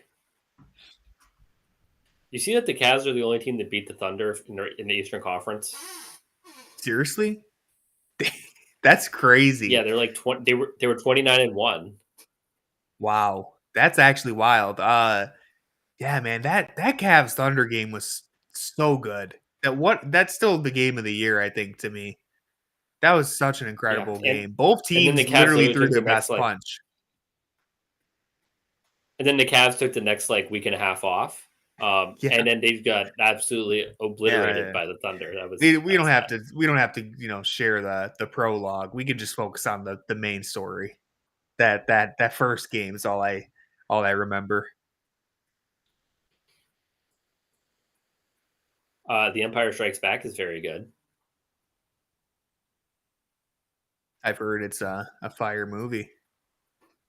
The second Matrix movie was pretty good. Have you seen The Matrix? Yeah. It's been a while since I've seen the sequels, but I know the second one is, I think, pretty well regarded. I did not like the It's not even a reboot. I never saw that. I got the movies. I got the movies in first off, old kid, that's number 5. So actually me, if you're going to get it wrong. And yeah, I got the movies to watch them, but my wife is very anti-sci-fi or very anti anything that's not grounded in reality. So That's her phrase. So the Matrix, obviously not grounded in reality. So we didn't get through them together, and I wasn't able to get through them. But I want to see it because it's worth watching. It's divisive. So like, there's people who really, really like it, and if it works for you, then that's awesome. I personally didn't really like it, but I only saw it once. It was in theaters a while ago. Anyways, yeah, there's good sequels out there. I will push back on that too. There's some good sequels. What's the Spider-Man 2? That's a good one. Spider-Man 2, Maguire. I haven't seen the other ones. I've heard The Godfather Part 2 is incredible. Never seen those movies, I will be honest with you, so I can't comment. But Dr. Manhattan, I've seen most of the Transformers movies. It's just been a little while for most of them. Dr. Manhattan, 12-point game. Uh-oh. Oh. Was it always a 12-point game?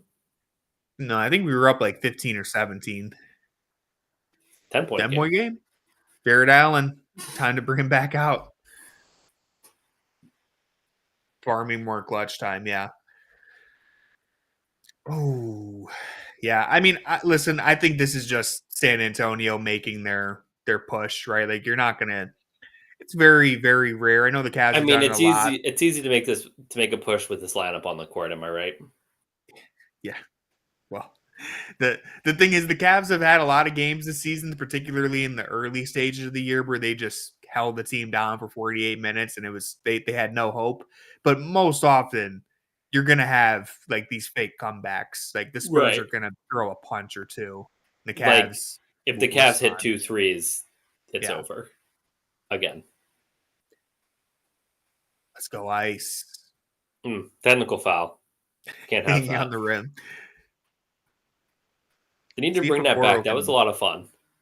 Let's see if Okoro can generate a rebound or a steal for my agenda.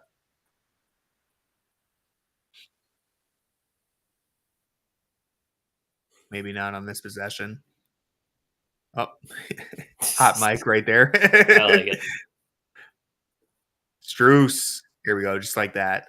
Oh, man, thought that was going in. I don't know what Strus is shooting from the corner this year, but I imagine it's very good. I feel like he's so automatic when he gets those looks. Could be way wrong. That's just my eye test. Demo, I think that your comment about how the Spurs coach looks, I think is more of a reflection of you're watching on a phone, and he's really far away. Yeah, Okoro got hit in the face right there. Really makes you wonder the energy Isaac is bringing into the world. Come on. Did you see Isaac has great energy. Did you catch that Darius Garland inadvertently hit Jarrett Allen in the face with the ball in their previous game? No, I didn't see that. He slapped the ball out of someone's hands. Yeah, and it hit Jarrett Allen in the afro. And I said, dang, Darius is starting to deal out punishment now. It wasn't hard, but it was noticeable. Looking for revenge on the wrong people, honestly. Nice move from Mobley. I mean, listen, it's I keep saying it. They're playing the Spurs, so I'm not gonna take too much, but like just seeing Mobley consistently destroy people who we should be able to destroy, it's pretty sweet. Yeah, what don't you know about? Yeah, I'm not sure what take he's referring to. We have a lot of bad takes. Speak for yourself. Could be any one of them. I have a lot of good takes. Maybe he's talking about Demo's take.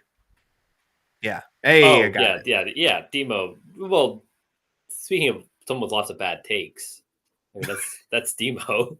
Come on. Demo, I will say, I think if you're looking at it on a smaller screen, I can kind of see where you're coming from. I'll I won't fully get in the way and shield you from this, but I will give you a little bit of grace. I mean, everybody looks like anybody when it's you got to get the text off. Oh, you know what? That was pretty sick. I thought he was about to go off the backboard to himself, but he just said, "You know what? I can literally just lay this up." Right. Because my arms are 8 feet long. Work harder, not smart. Work smarter, not harder. Yeah, there we go. Look at this defense. 1-on-1 against Vassell. And no shot attempt. That doesn't show up in the box score. But he completely held him up 1-on-1. Sam. Yeah.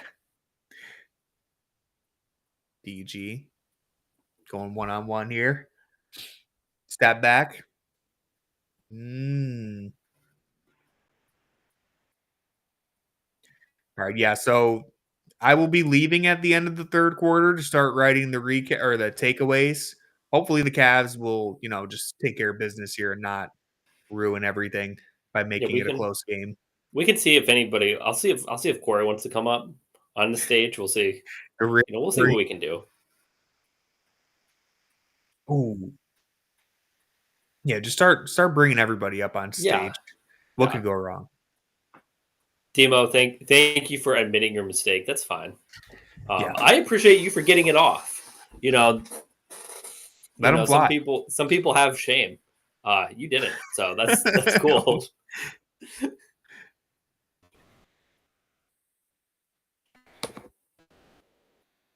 Okay, so coming up next week, the Junkyard Pod plans on doing a ranking of the Cavs' potential playoff opponents. And just real quick, rapid fire, I want to hear your take. Right now, their potential playoff opponents, they will either be playing the Magic, Hawks, Heat, or Bulls. Which one of those teams, does anything jump out there? One of those teams, they all suck, and it's all going to be 4 games. So all 4-game sweeps. None of them bother you even a little bit. Which team do you think would be the most likely to steal one? Orlando, Atlanta, Miami, or Chicago? I think they're all just as likely because the Cavs could beat themselves. They're going against an NBA team. If the Cavs shoot 20% from 3, Donovan Mitchell tries to put the team on his back. Darius Garland disappears. Jarrett Allen has 4 points in 28 minutes. This is how you lose a game. And I don't think any team makes that more likely than another one. So I don't have too strong of a take. Demo, this is your rankings on who you would want. Okay, who you would want to play. So like Boston being the least, the most challenging one. Putting Chicago 8 and Miami 9 is wild. This is I'm going to be honest with you.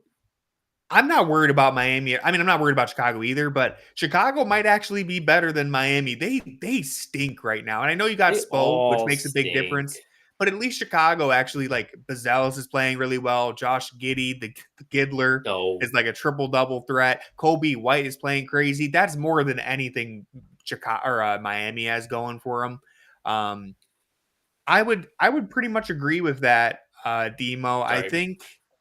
I think Milwaukee might worry me more than New York, but it all depends on if Dame is actually going to be able to come back. And New York, their firepower is just crazy. If New York is shooting, 40% from 3, then that series gets pretty dicey. But yeah, I think I like that you have Indiana number 2. I actually think Indiana is really come around second half of the year. Tyrese Halliburton's playing crazy. Siakam's helped them a lot. I think the Cavs would beat him in 5 or 6, but they could be a challenge. So I like that you have him second there, honestly. Yeah, they're fine.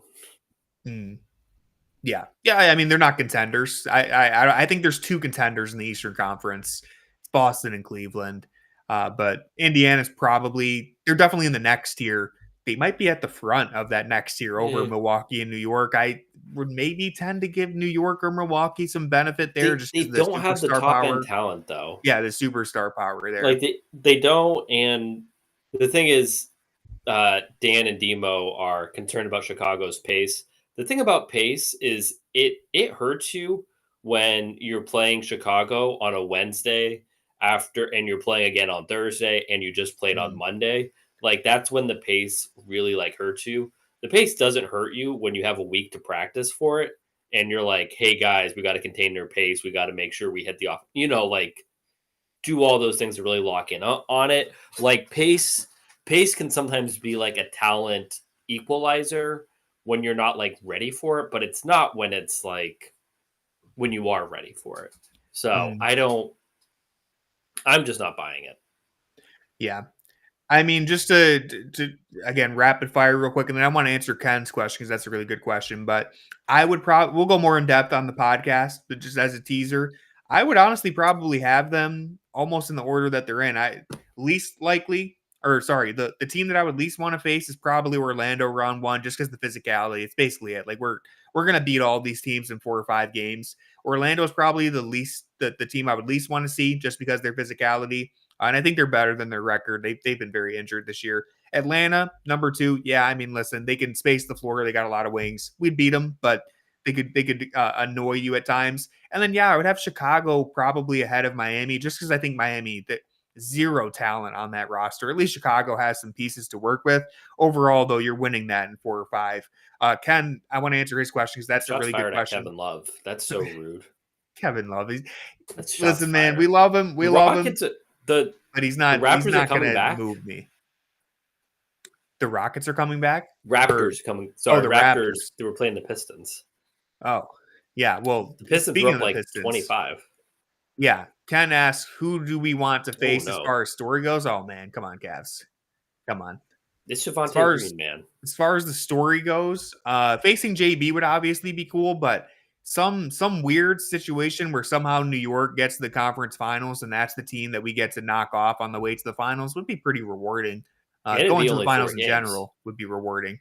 What'd you say? And it'd only be 4 games. Yeah, and it'd be less games. Yeah. It'd also be a lot easier. Yeah. There we go. Good cut from Hunter.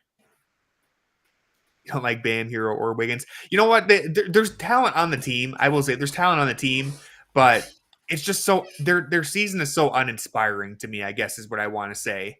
Dude, DeAndre Hunter getting a rebound. You see that? He kind of was a little contested. This is becoming like the Colin Sexton assists, where it's like every time he got an assist, it'd be like, see, he can pass. Hunter has been really good this game.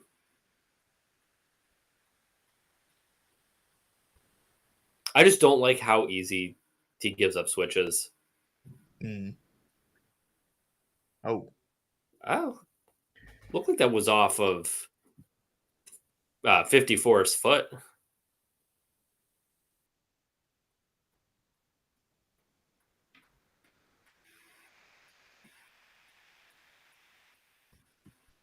Let's see here. Because then, it looked like right after that. See, the opposing team's broadcast knows how to cut away from a replay to get to the action. Wish True. FanDuel Ohio could be. Javonte Green just got good job by Isaac. Javonte Green just got absolutely burned on that. Yeah. I thought that was what he was good on the rim twice.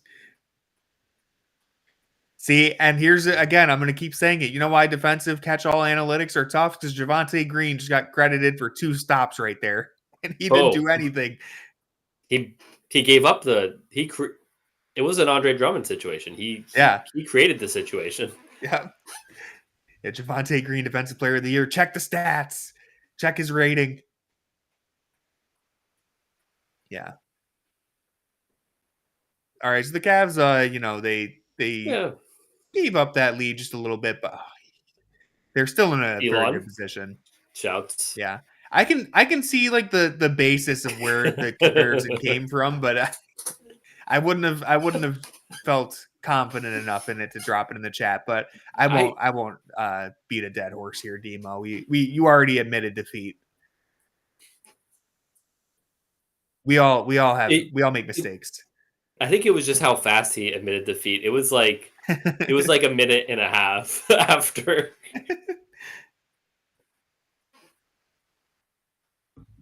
I like it though. All right, last possession here. Mitchell with a strip. And he put it up there. Oh. Man. Donovan has such good hands. I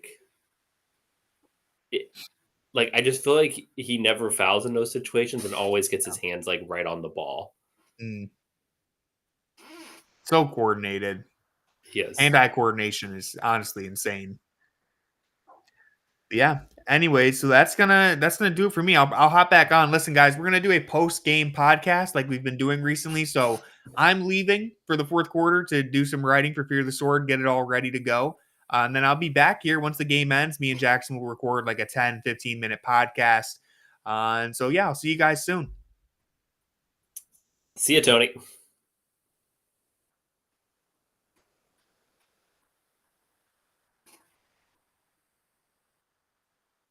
I think Green got it. Green's going to do it. Oh, no, Demo agrees with me. Green's doing it. He's doing the thing. Oh, no. Come back, Green. Come on, Green. Come on, Green. Oh, no, I don't like this. Speed up, Green. Oh.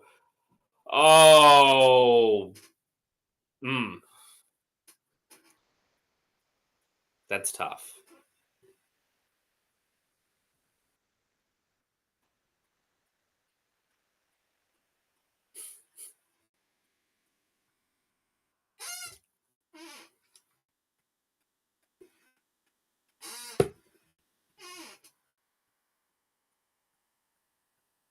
Yeah, didn't have the Baja Blast yesterday. Wasn't my right self. So,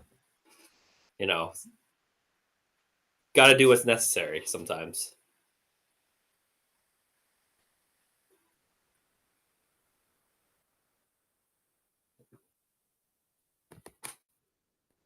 Well, let's see if the CAVS broadcast is doing better now.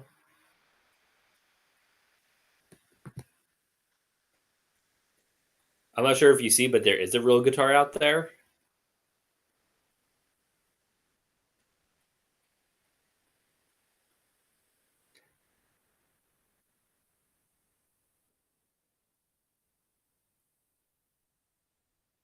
I don't know, man.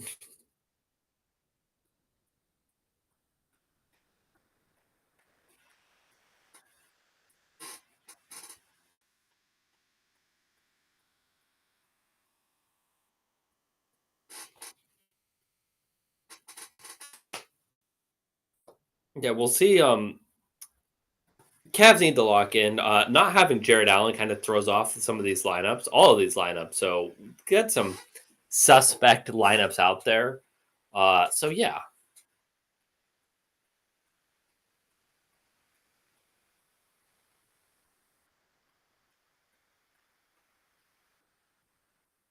Samuel. There we go. 12 points. It's a little more comfortable now.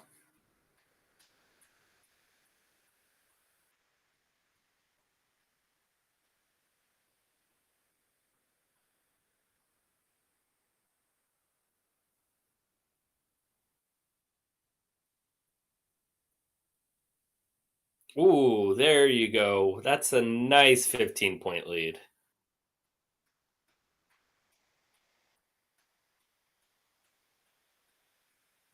All right, now you're creating some separation.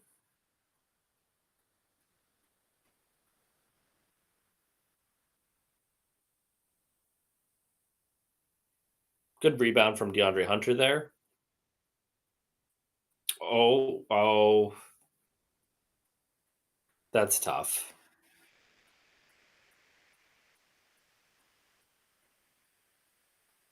Thought it could have been tipped.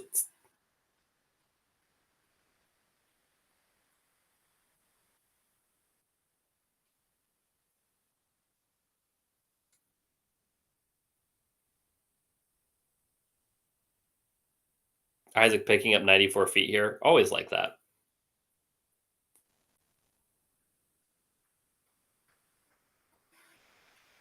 Evan Mobley in isolation.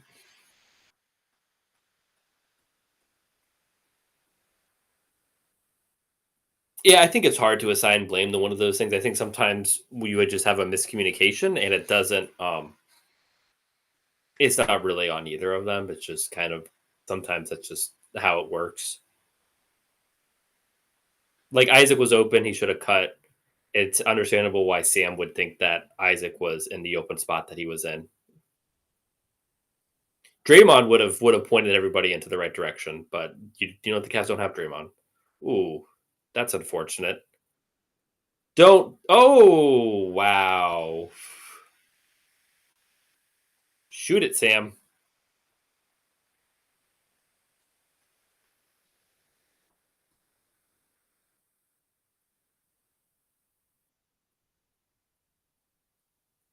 The DeAndre Hunter special. It's either in or it's on the side of the backboard. There's a lot of stuff happening right now, guys. It's a lot to keep track of, and one of those being Mobley just posted up Donovan.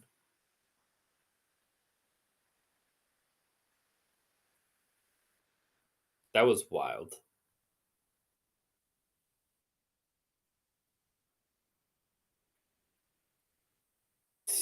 Yeah, don't love that call, but it's not a surprising call, I would say. Like, they call that. Yeah, the rim is on fire right now. Maybe the rim should be defensive player of the year. Have we considered that?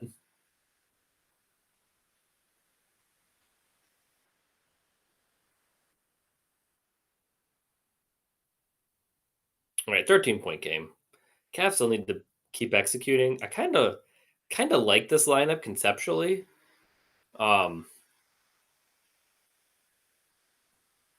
Donovan, when he has that shot going, it's like I don't know how you're supposed to stop him.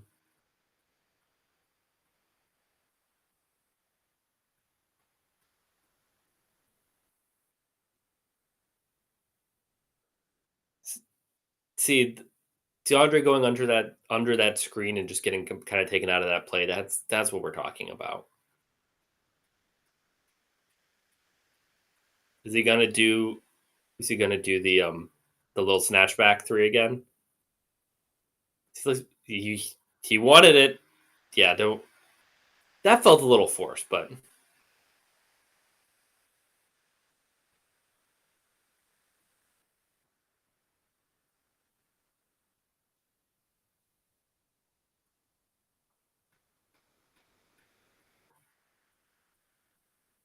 all right, we gotta let Evan shoot sometime. Shoot it, Evan.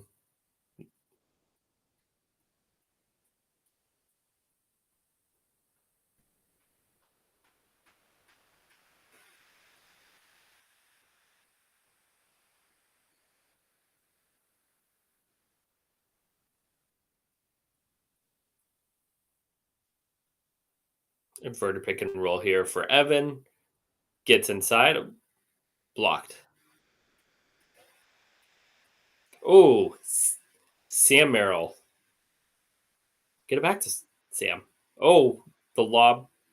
As we know, Donovan's just a bad lob thrower. That lob just had a little too much heat on it, but it resulted in a basket. Just not as pretty as it could have been.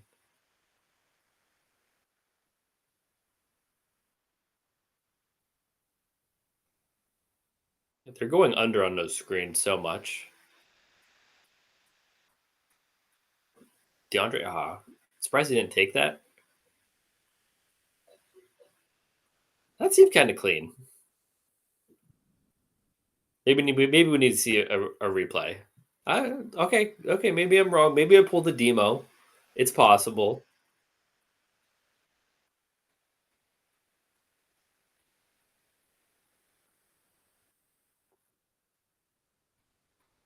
Listen, they challenged it, so your boy Elon agrees with me. So that's something to consider. It did seem like the hands were on the body,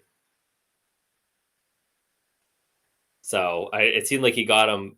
It wasn't a foul with like the upper hand. I don't know if it's right or left hand, but the one that was on looked like he pushed him on the side there, but could be.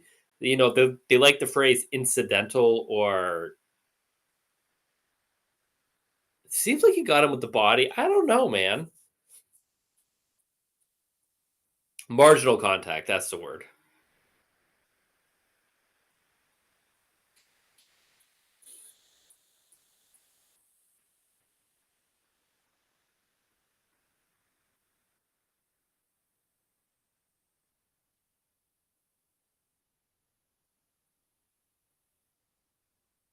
It's weird. The Pirates don't have a game for another 4 days. I don't know why that's the case, but excited to see the Pirates play again when Paul Skeens pitches.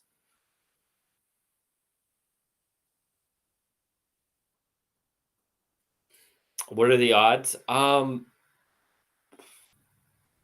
say 35%. Like he had he had a no hitter going through like two or three times last year.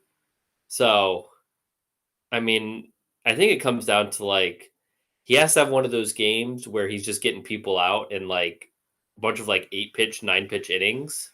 Um, where he's getting just a bunch of ground out. So yeah, that's true. Listen, you could get one.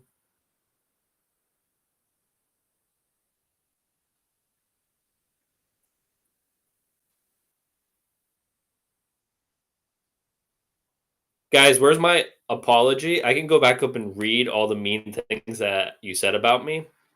So, you know what? We can just go back there and do it. Foul. I don't know. That's a foul. He definitely pulled a demo. Come on, man. Elon challenge, Rocket. So, just want to say, guys, sometimes I get it right.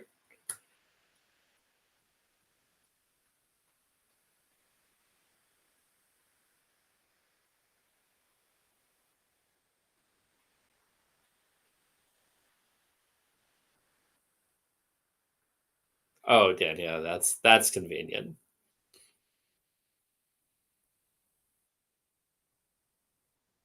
Ooh, that is definitely a foul. Dan, I think you did have it right, but it was more fun to read you as the hater because that's what you wrote. So, um, you know,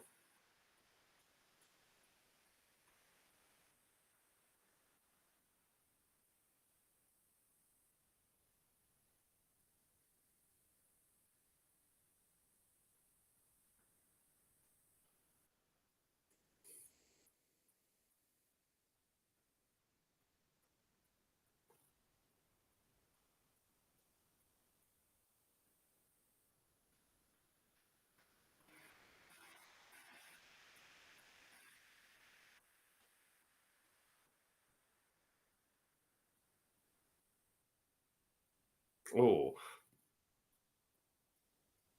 I think that was like a pump fake where he tried to keep it, and it just kind of squirted out. We have Sam on the point guard. I like it. You think the point guard has ever experienced such intense defensive pressure? Probably not. Like that was an offensive foul on Biombo, or a loose ball foul. It was just a straight up push in the back. Can't do that.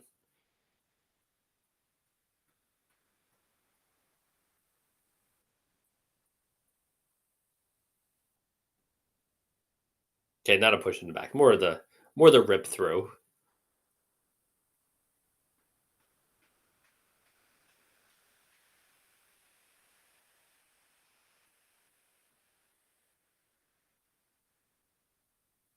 Oh, what a pass! Good cut from Isaac. Just couldn't finish.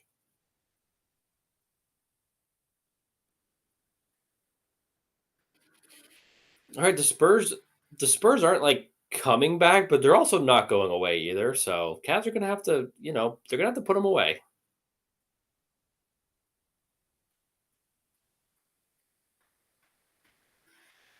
Yeah, you like that.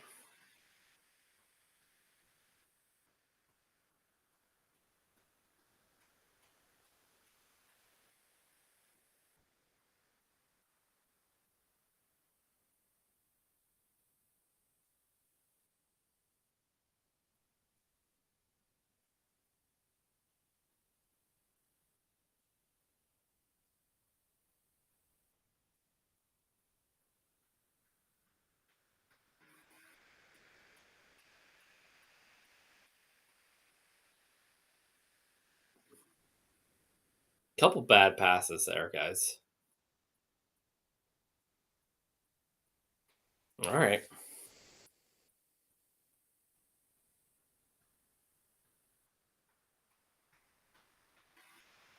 Yeah, that was a really bad pass from Sam.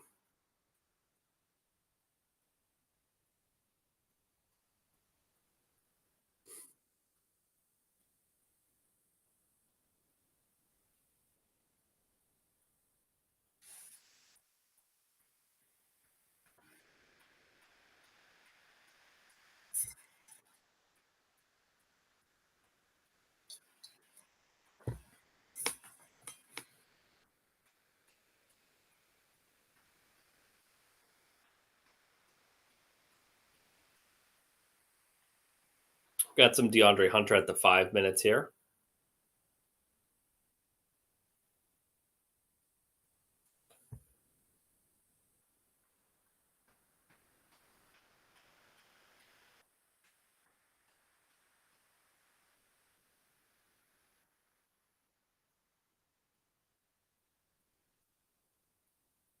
Yeah, they are going super small. They also don't really have like a choice.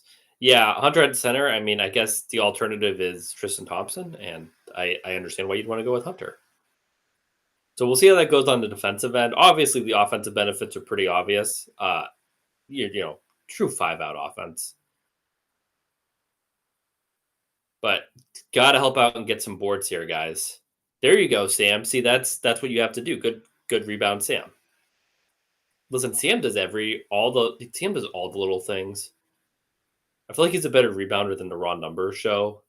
He's a havoc causer on the glass. Like I feel like he always makes somebody occupy him, which allows for somebody else to come and get the rebound.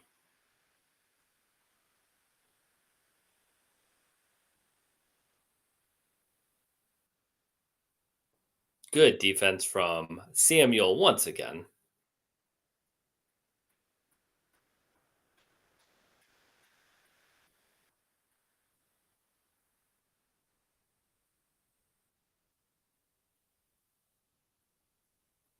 There was Max takes some crazy shots, man. The double, oh, bad. Yeah, that's a quick timeout. You do not like that if you were I don't think the double was bad. It's Hunter can't get lost on the backside. Like that was just a super easy cut. Listen, Demo, it's always great. It's always a great time to be Jackson Flickinger, except for when except for when it's not. Listen, last night was fine. There was about an 8-minute stretch where it was not fun to be Jackson, but other than that, we took control again, and things were good afterwards. We all hung out and watched the end of the game. It was fun.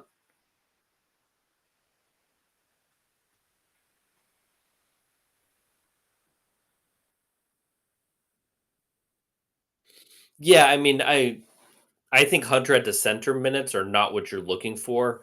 If you're having to play Hunter at the center in like a series against say the Thunder or Celtics, it's probably a game you've already lost. Um,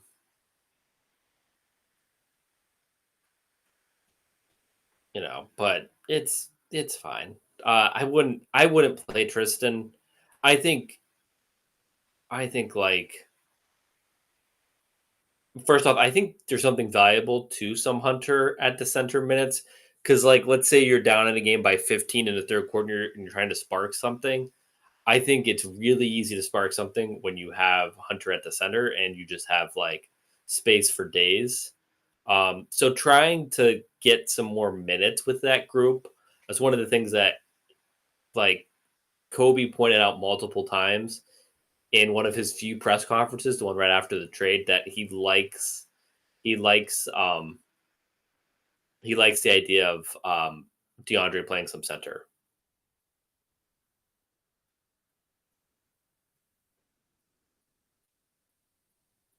Yeah, I mean, I get that, but is Tristan the thing about the thing that made Tristan great is that his ability to beat up teams that went small with his offensive rebounding and stuff like that. I don't like maybe you can I just I mean Tristan's just not good at basketball right now, so I you know, I'm not going to advocate for him to get more minutes. But you could talk me into it, I guess. But maybe this should just be playing Naquan Tomlin.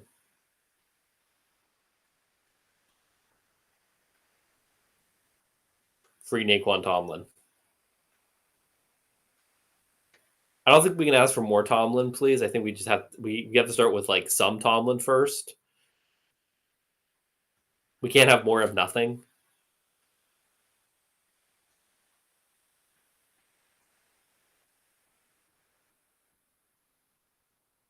There you go, Darius. Really confident game from Darius.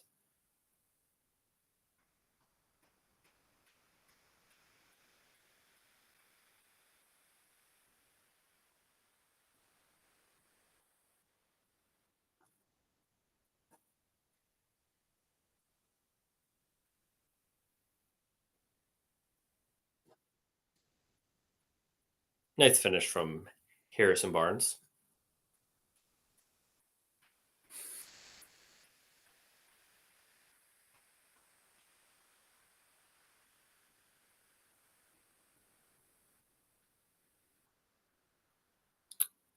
So many. No, Tony, what did he say?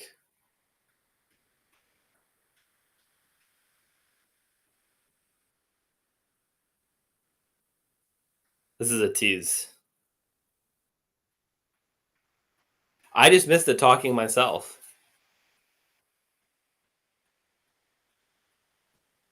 Best PG? Probably. Maybe the best 3-point shooter of all time.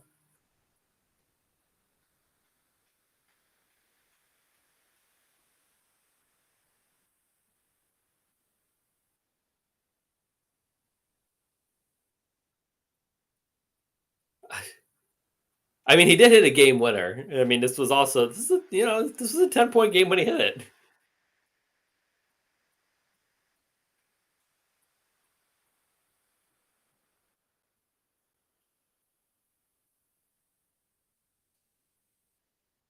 Listen, sometimes you just be saying stuff. It's if anybody, if you guys have watched me on the streams, sometimes you say dumb stuff.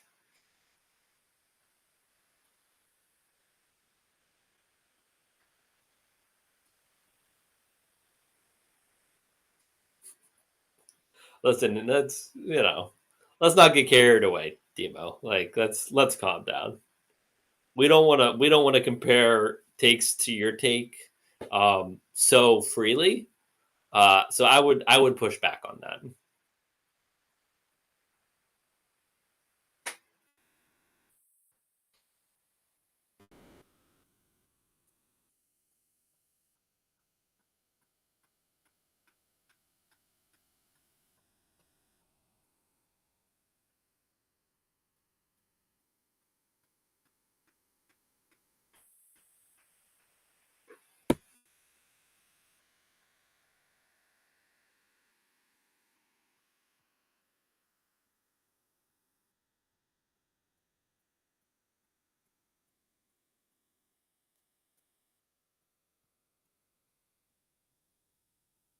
Yeah, I don't know about nose plugs. I don't. Is this a game that's worthy of the nose plug? I don't know.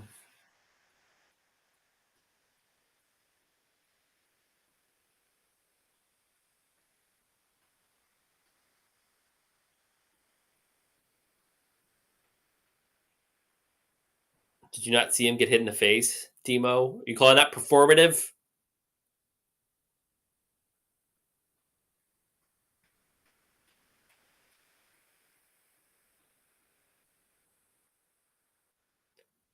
Oh, the point guard tried to draw a cheap foul.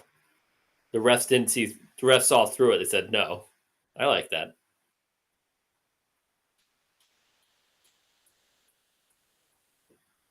It feels like the Cavs are just trying to go through and end this game with like exerting the least amount of enthusiasm as possible, but making sure it doesn't actually get close. Um, so that's fine. They're trying to go home. Oh, so many bad turnovers. Like that's the third like unforced turnover. I mean, they have to do something really bad to blow this, but this should have been over a while ago.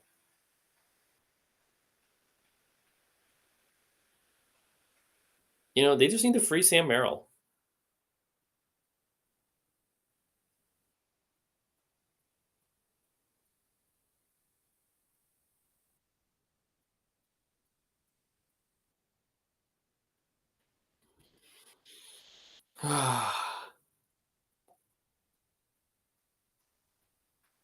Chris Paul's just trying to get fouls.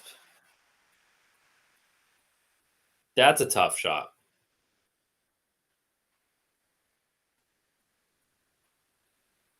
All right, well, this is a clutch time situation. Darius, what do they call it? Farming. He's just farming clutch minutes. Here we go. These are some clutch minutes. Farm them.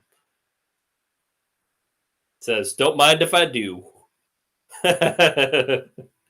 Oh, now we got to give up another one. All right, let him score so we get more clutch minutes. Oh, that's not how you farm clutch minutes, guys. You got to let them score. Come on. They've lost the plot here. They don't know what they're doing anymore. The second most clutch shot of his career. But it's odd the first one didn't come in a clutch situation. So that's, as the NBA would define it.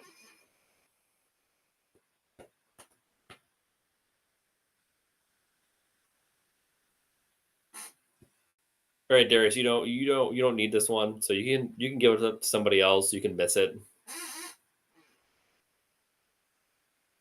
Oh, just another fourth one. Donovan, just take some heat off that. You don't need to throw it that hard.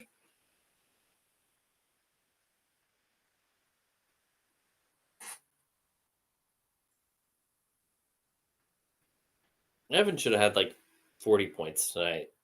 Just weren't able to get him the ball down enough down the stretch. Just some really ugly minutes, really ugly possessions. All right, you got to give up some points so you can farm more clutch. There you go. All right, guys. Now we're farming more clutch. There we go.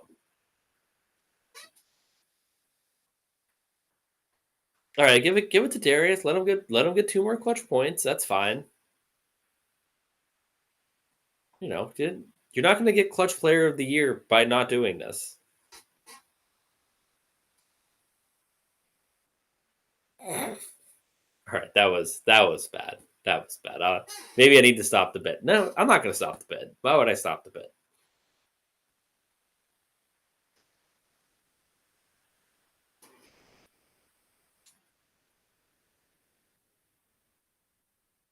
Oh my. It's fine. Now he can hit the third most clutch shot of his career, all in the same game. How often can you say that? Not often, that you hit 3 of the most clutch shots in your life in the same game. What an opportunity for the young man.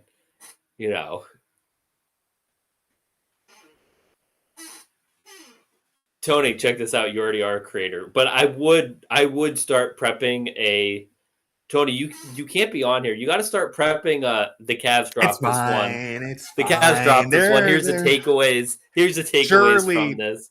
Surely the Cleveland Cavaliers would not make me delete almost 700 words. Surely Jarrett's they would not cause me to do that. Jarrett's right. If they lose this one, they may just never win again. So they're not going to lose, guys. They're not going to lose. All right. They're simply. Yeah. Are you here? They're simply making it entertaining for the Spurs fans who were so, hyped to see them play. Listen, man, it's San Antonio. It's Friday night. They need something to be excited about. Else to do. This is probably the last Friday night game of the year. All things considered, if Darius Garland doesn't hit that shot with 4 minutes to go to put them up 13, this game would look a lot different. And then if he didn't hit the second most clutch one. Yeah. So Brad was onto something. Nostradority continues to be vindicated by history. Yeah, look, they're okay. Scoring margin within 5 points. Darius Garland, 99. All right. Tony, can you shut off the chat so you don't get spoiled by the chat? I won't look. I won't look. Because you will spoiled genuinely the Darius Garland game winner. I will legitimately be demoralized if they lose this game. It won't matter, grand scheme, but I will be stunned if they lose, is what I mean to say. Yeah. No. We're farming. Clutch time farming. No foul here, so we got to get a bucket. I don't like that nobody else has touched the ball. It's just a really bad possession. Game time. Oh, shoot. Yeah, just a terrible possession. Donovan can't dribble the ball out entirely on his own. That can't happen. After a timeout, Cavs, please don't after do a this to timeout, me. what was that? Like, you have to have somebody else touch the ball. Okay, Cavs, I'm begging you. I'm begging you. Don't put us through this. Are there any Don't of do your this to me. takeaways that can be saved? Or is it all Well, new? if they lose, I'm gonna have to do some real reworking. If they win, it'll just be I'll change a couple sentences. Right? Yeah. As long as they don't lose, it's pretty much fine. Even if they do lose, a decent amount of it's fine. I think I would delete. I have my 3 takeaways were focused on Hunter, Mobley, and Mitchell. So Mobley was awesome. Hunter was still awesome. If they lose, the Mitchell thing will change probably. All right. Yeah, I don't know how awesome Mitchell was at the end here. You have 4 seconds. Yeah. 4 seconds. Evan Mobley. That's a lot of time. Are they farming an Evan Mobley game-saving block for the Defensive Player of the Year agenda? I think that's what they're doing, guys. That's all that's happened. Truly. If the final bucket goes in over Evan Mobley's hands, I am going to not. I won't be dramatic. I was going to say I'm going to harm collapse. myself. I mean, this is on par with the Utah Jazz collapse, the 7-point possession. Like that's up there. Yeah, I really don't know what happened. They were up by 10, like a minute ago. I don't understand. I don't. They also scored in that stretch too. Yeah. All right, come on, DeAndre. Chat. No comments. Oh, jeez. Yes. Whoa, he just smoked it. Yes. Absolutely smoked it. Oh, my Thank you, goodness. basketball gods. Thank you, Harrison Barnes. 2016 wasn't enough. He said, take this win too, Cavs. You're going to take another win, and you're going to like it. Oh, my God. Thank the basketball gods for Harrison Barnes. He has been the most effective sleeper agent in the NBA for like a decade now. Best friends with Kyrie. He just didn't get the memo that Kyrie hasn't been on the Cavs since 2018. Oh my God. Okay, I'm gonna leave the stage so I can get this posted real quick and like add a sentence or two. Yeah. And then I'll be right back. We'll do a recap. Oh my God, Cavs. Yeah, you gotta give Harrison a big hug after that. Like that's tough.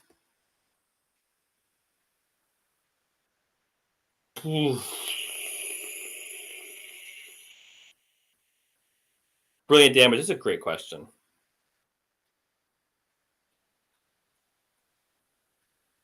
I mean, the defense just went bad. Mike Trout hit a homer. Congrats.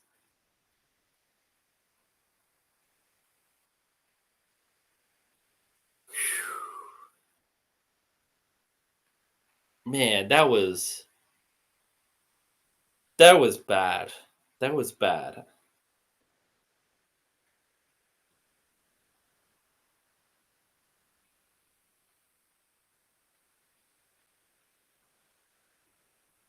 That's crazy. I don't know how that happened. Harrison Barnes was like a foot away from the hoop. There was nothing there.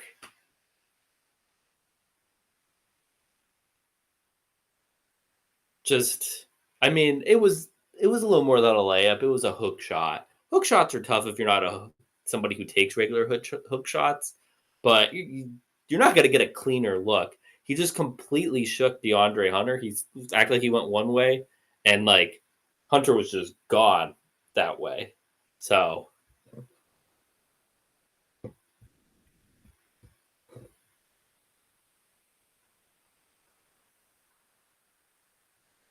that's insane.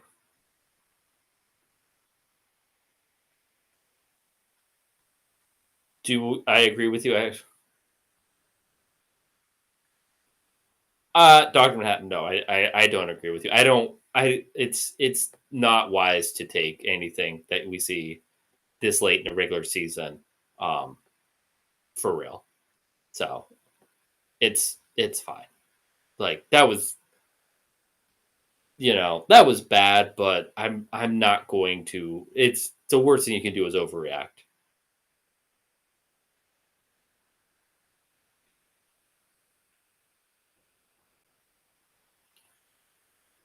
We can switch over to But yeah, I mean, obviously it was bad. It was bad. Nobody liked it. No one's gonna say it was good. But there's no reason to overreact.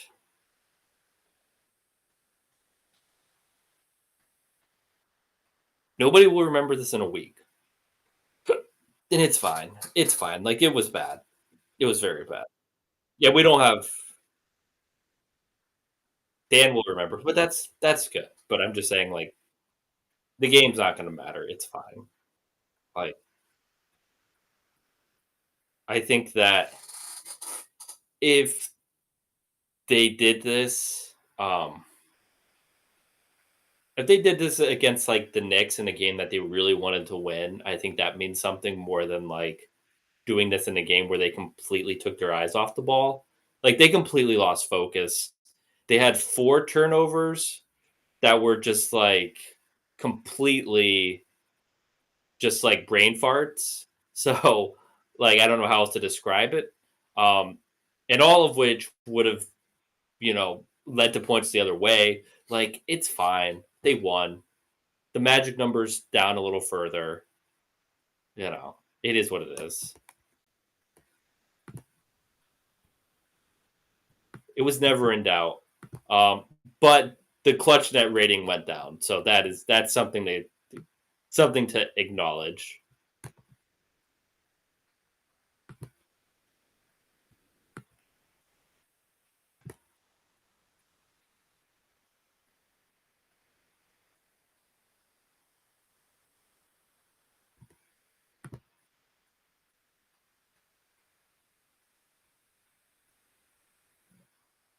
All right, we got some Guardians.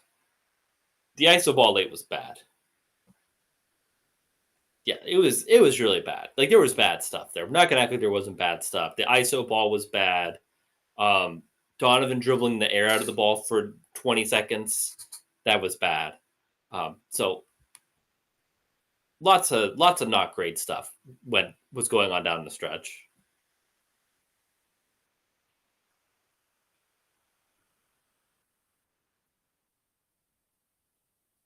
I like those Guardians uniforms. Why do we go away from Mobley? That's a great question. Yeah, those are clean. I like them. Yeah, the trim's nice. I think the C looks a lot better there than it does in like on the hats and stuff. I like them. I get that they look like spring training because like all the spring training jerseys in like 2003 was just a big logo right there. So I get that. But I think they look nice. The trim is nice. Yeah.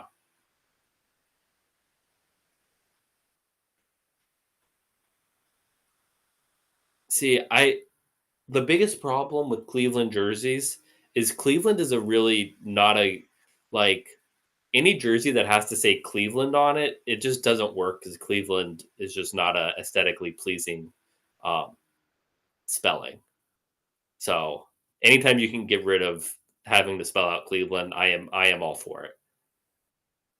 Because like when you think about the first era LeBron jerseys, like the blue jerseys would have been so cool if they said Cavaliers instead of Cleveland. Like it just doesn't translate well.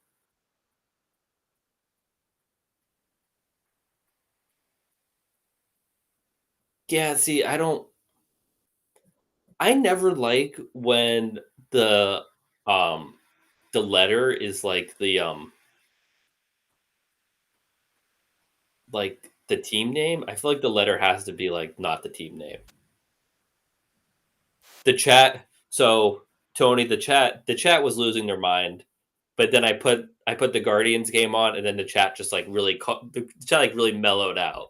Like what was the chat? It was a quick mellow. Was it the chat wasn't happy because they almost collapsed? Yeah, the chat was losing it. But it's the Guardians. It's like I gave like a little kid the iPad and said, "Hey man, like it's all good.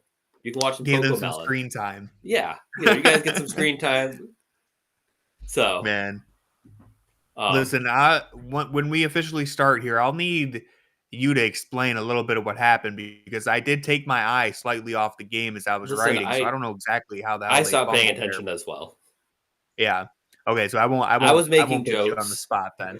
Um, Yeah.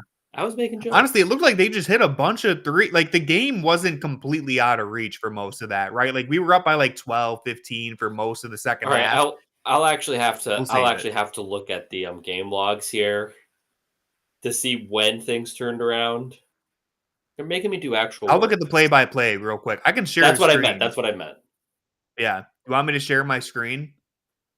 The last time a creator shared their stream, it didn't go well. So, but you can. But then we lose the Guardians. So, I'll wait a second. I'll wait till we officially start. That's what's placating the chat right now is the Guardians. Oh, but a walk. That's not gonna. No one likes walks. We were up by 11 with 3 minutes left. Chris Paul makes Champagny gets an end one. Chris Paul gets a 2-pointer. Chris Paul hits a 3-pointer to make it a 5-point game. Darius Garland hits the second biggest clutch shot of his career to make it 7. And then a whole bunch of nothing happens. And then all of a sudden, Harrison Barnes hits back-to-back threes, and it's a 1-point game. Well, the Cavs scored 7 points in the last 6.5 minutes. Yeah. Which is not 5 of those were Darius Garland. Right. So they were up. In fact, all 7 of those were Darius Garland. Darius Garland scored the last 7 points in this game for the Cavs. From the 5:50 mark on. Yeah, who scored? The last one before them was Sam Merrill. Sam Merrill? Yeah, I mean, it was a lot of honestly, I heard you mention it. I wasn't on the stage, but I heard you mention it. We'll save this take. We'll repeat it a third time. But like the Cavs looked like they were trying to get out of this game with as little effort as possible, basically. Correct. Like do the absolute bare minimum, close the game. We'll save the rest of that take. I'll share my screen for the box scores and then we'll start. But that was a good take. I would say you should bring that up. Thank you. Okay. It's cool. You can still see the score on the bottom. Yeah. A little innovation. Will be really helpful for the YouTube audience watching tomorrow. Like, you know what? This is yesterday. This is what the second inning looked like. Okay, so I'm going to get the pod started here. I'm starting us off on the play-by-play, but I'll move to the box score at some point. So the Cleveland Cavaliers. You know what? This game, I have to be honest with you, even though it was decided on a missed layup by Harrison Barnes, who, by the way, I just tweeted this. Only LeBron James has brought more winning to Cleveland than Harrison Barnes because this man handed us a championship in 2016. And then tonight he said, you know what, Cavs, you're the real winners tonight. You played 45 minutes of really good basketball. And I know you almost threw it away in the final 3 minutes, but I'm going to make sure that this game is, not as heartbreaking as it could have been because, oh my God, I can't believe this was a 1-point game. The Cavs were literally basically wire to wire up by 10 points at least in this game, double-digit lead for the majority of it. And then out of nowhere, we're looking at the play-by-play right now just to try and get a sense of what the hell happened. And as we did it, we noticed Cavs 107 at the 5:50 mark. They finished the game with 114. So quick math, they only scored 7 points in about 6 minutes. Darius Garland had all 7 of those points. It's crazy. This team almost blew it. Jackson, you had a good take on what you think basically happened down the stretch here. So I'll pivot to you because you were the one watching it. I was starting to write the takeaways for Fear of the Sword, and I almost had to trash the entire article. But what just happened here with the Cavs? How did they almost blow this one? First off, I just want to say masterful job by Harrison Barnes. Because if you're a tanking team, what you want to do is you want to prove that, hey, I could have won. But I just didn't. And Harrison Barnes said, I'm going to shake DeAndre Hunter, going to leave him in the dust. I'm going to make them send some help defense with Max Strus that I could finish over. I'm going to get the cleanest look possible. And then I'm just going to miss because it's better for the Spurs, for my team, if I just miss this. So masterful job by Harrison Barnes there. Want to congratulate him on this. That's like, he's like Danny Ainge wishes that he could do this level of tanking. Like this is what he wants. You gave the fans a really fun game. You fought back against the number 1 team, and you still get a good, draft position here because you just smoked it at the end. Like, and the Cavs know that they lost that one. Like, the Cavs know they lost that one. The Spurs are in the locker room like, yeah, we won that one, guys. I am just kidding. The Spurs are probably not in the locker room thinking that way. Actually, they're definitely not in the locker room thinking that way, but the Cavs probably are. But yeah, what you were saying is the Cavs went through, I would say, like, they got up 10. They asserted their dominance really throughout this whole game. And then specifically in the second half, we look there, they only scored 47 points in the second half, which is not ideal. They just they were like seniors trying to get through the last couple days, like I was going to say that couple I was going weeks to make of the school. same metaphor. They're just seeing if we can use like the least amount of effort as possible. We know that, the grades are going to be the grades. No one's going to remember this last week. No one's learning anything this last week of school. Let's All just of a get sudden, through. the extended response on the final just took them for a loop. They didn't see Harrison Barnes hitting back-to-back threes. Chris Paul hit a three. They hit 3 straight threes in the last minute there to give the Cavs a scare. But thankfully, we held on. Our GPA is still good enough. We're still getting into college. It's not already got didn't accepted. completely tank it. Yeah, we already got accepted. What are they going to do? Kick you out now? The game was over. Yeah. But man, they gave us a scare, and it completely changed the way that we're going to talk about this one, or at least this would have been a pretty quick, uneventful pod because nothing really happened outside of the opening minutes where Evan Mobley just went absurd against the Spurs. I mean, 3 straight threes to open the game. Then he takes a little bit of a break, goes into the paint, gets a couple buckets, and then he says, "You know what? I got one more 3 for you." And he hits his 4th 3 in the first quarter for I think 18 points in the opening quarter. He was awesome. And it's the type of stuff that we years ago, if we saw Evan Mobley even take 4 threes in a game, we would just about faint. He just knocked down 4 threes like it was nothing to start this game. And that would have been basically the only interesting takeaway other than, we'll talk about DeAndre Hunter in a little bit, but we almost, they almost completely changed the narrative. So thankfully we get to still enjoy that Evan Mobley performance because he was crazy in the first quarter. Yeah, he was hitting threes, and then he did the LeBron Deluxe album. Here's 2 more for you.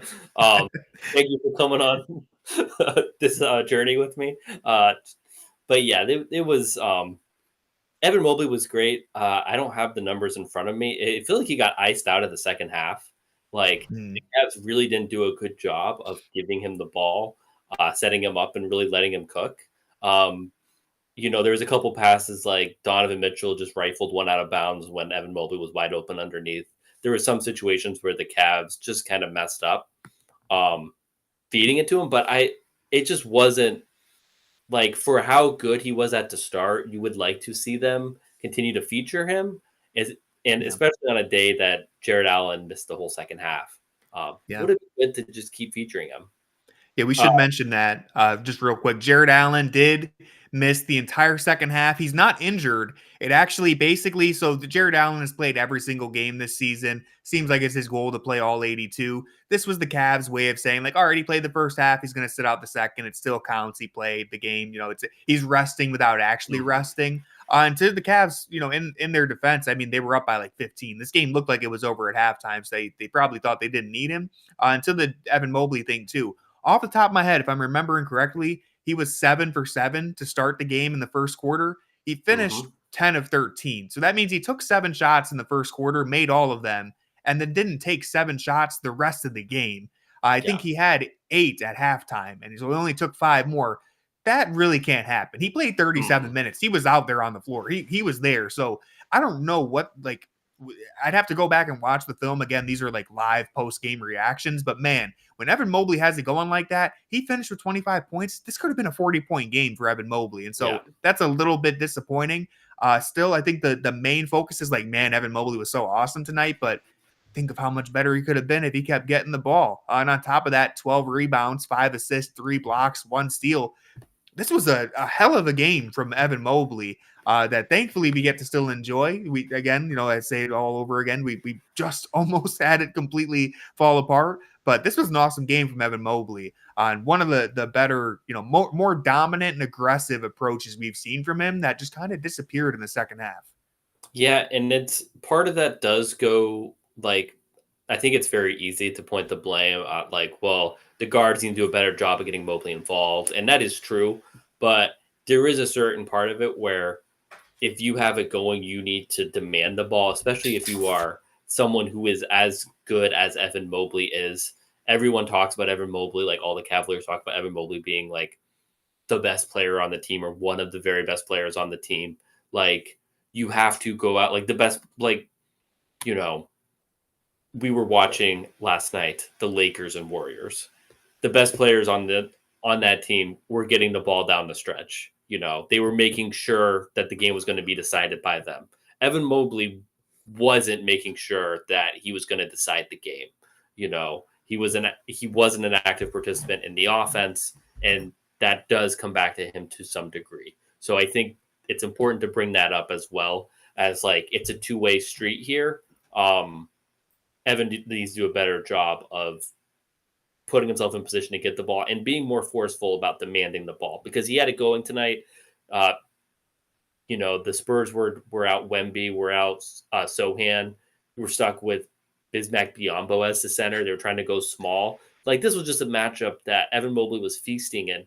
So, both sides need to do a better job of just getting him the ball and like calling for it, because in a game against I don't think there's too much to take away from this game going forward.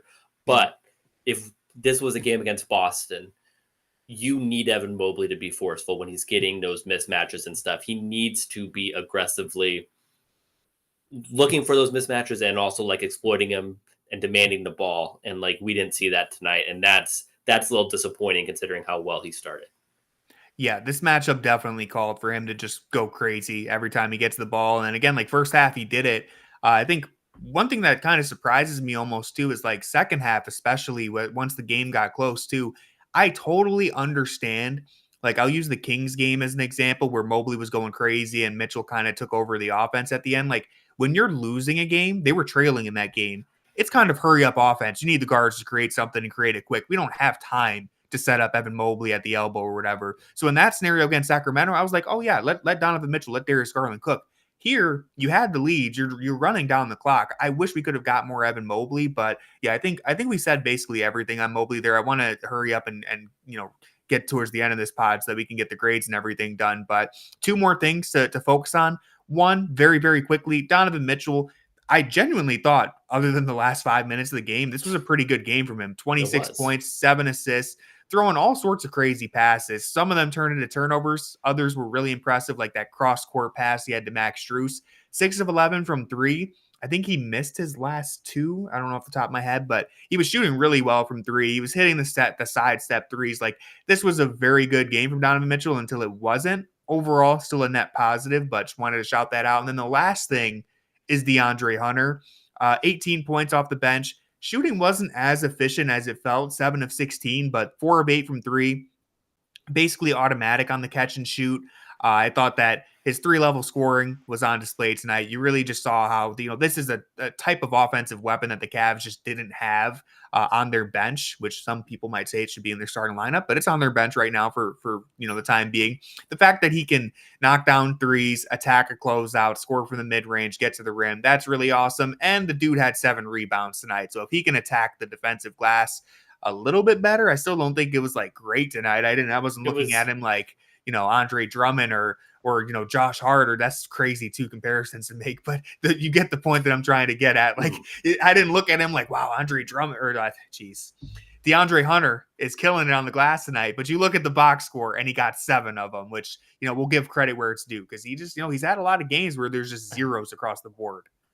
Yeah, I mean, he did get a couple contested rebounds, which is good, but I do also want to acknowledge that some of that,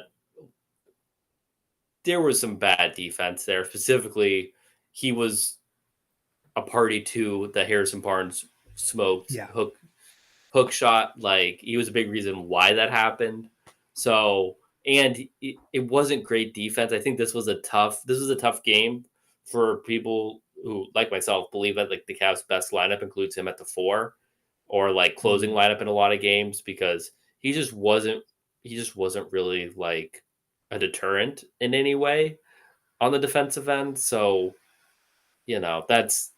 we know how good of an offensive player he is. He continues to show that he's an amazing offensive player, but none of the Cavs were locked in. So maybe it's bad to single out DeAndre Hunter or it's unfair to single out just DeAndre Hunter. But you would like to see more effort, more focus on the defensive end, specifically when he's off ball and trying to navigate screens. That's where he's continually at his worst. For sure. That's something that we're going to be keeping an eye on. And once the playoffs begin, it's going to be a magnifying glass. We're really going to be hammering in on those details because it's going to make the difference.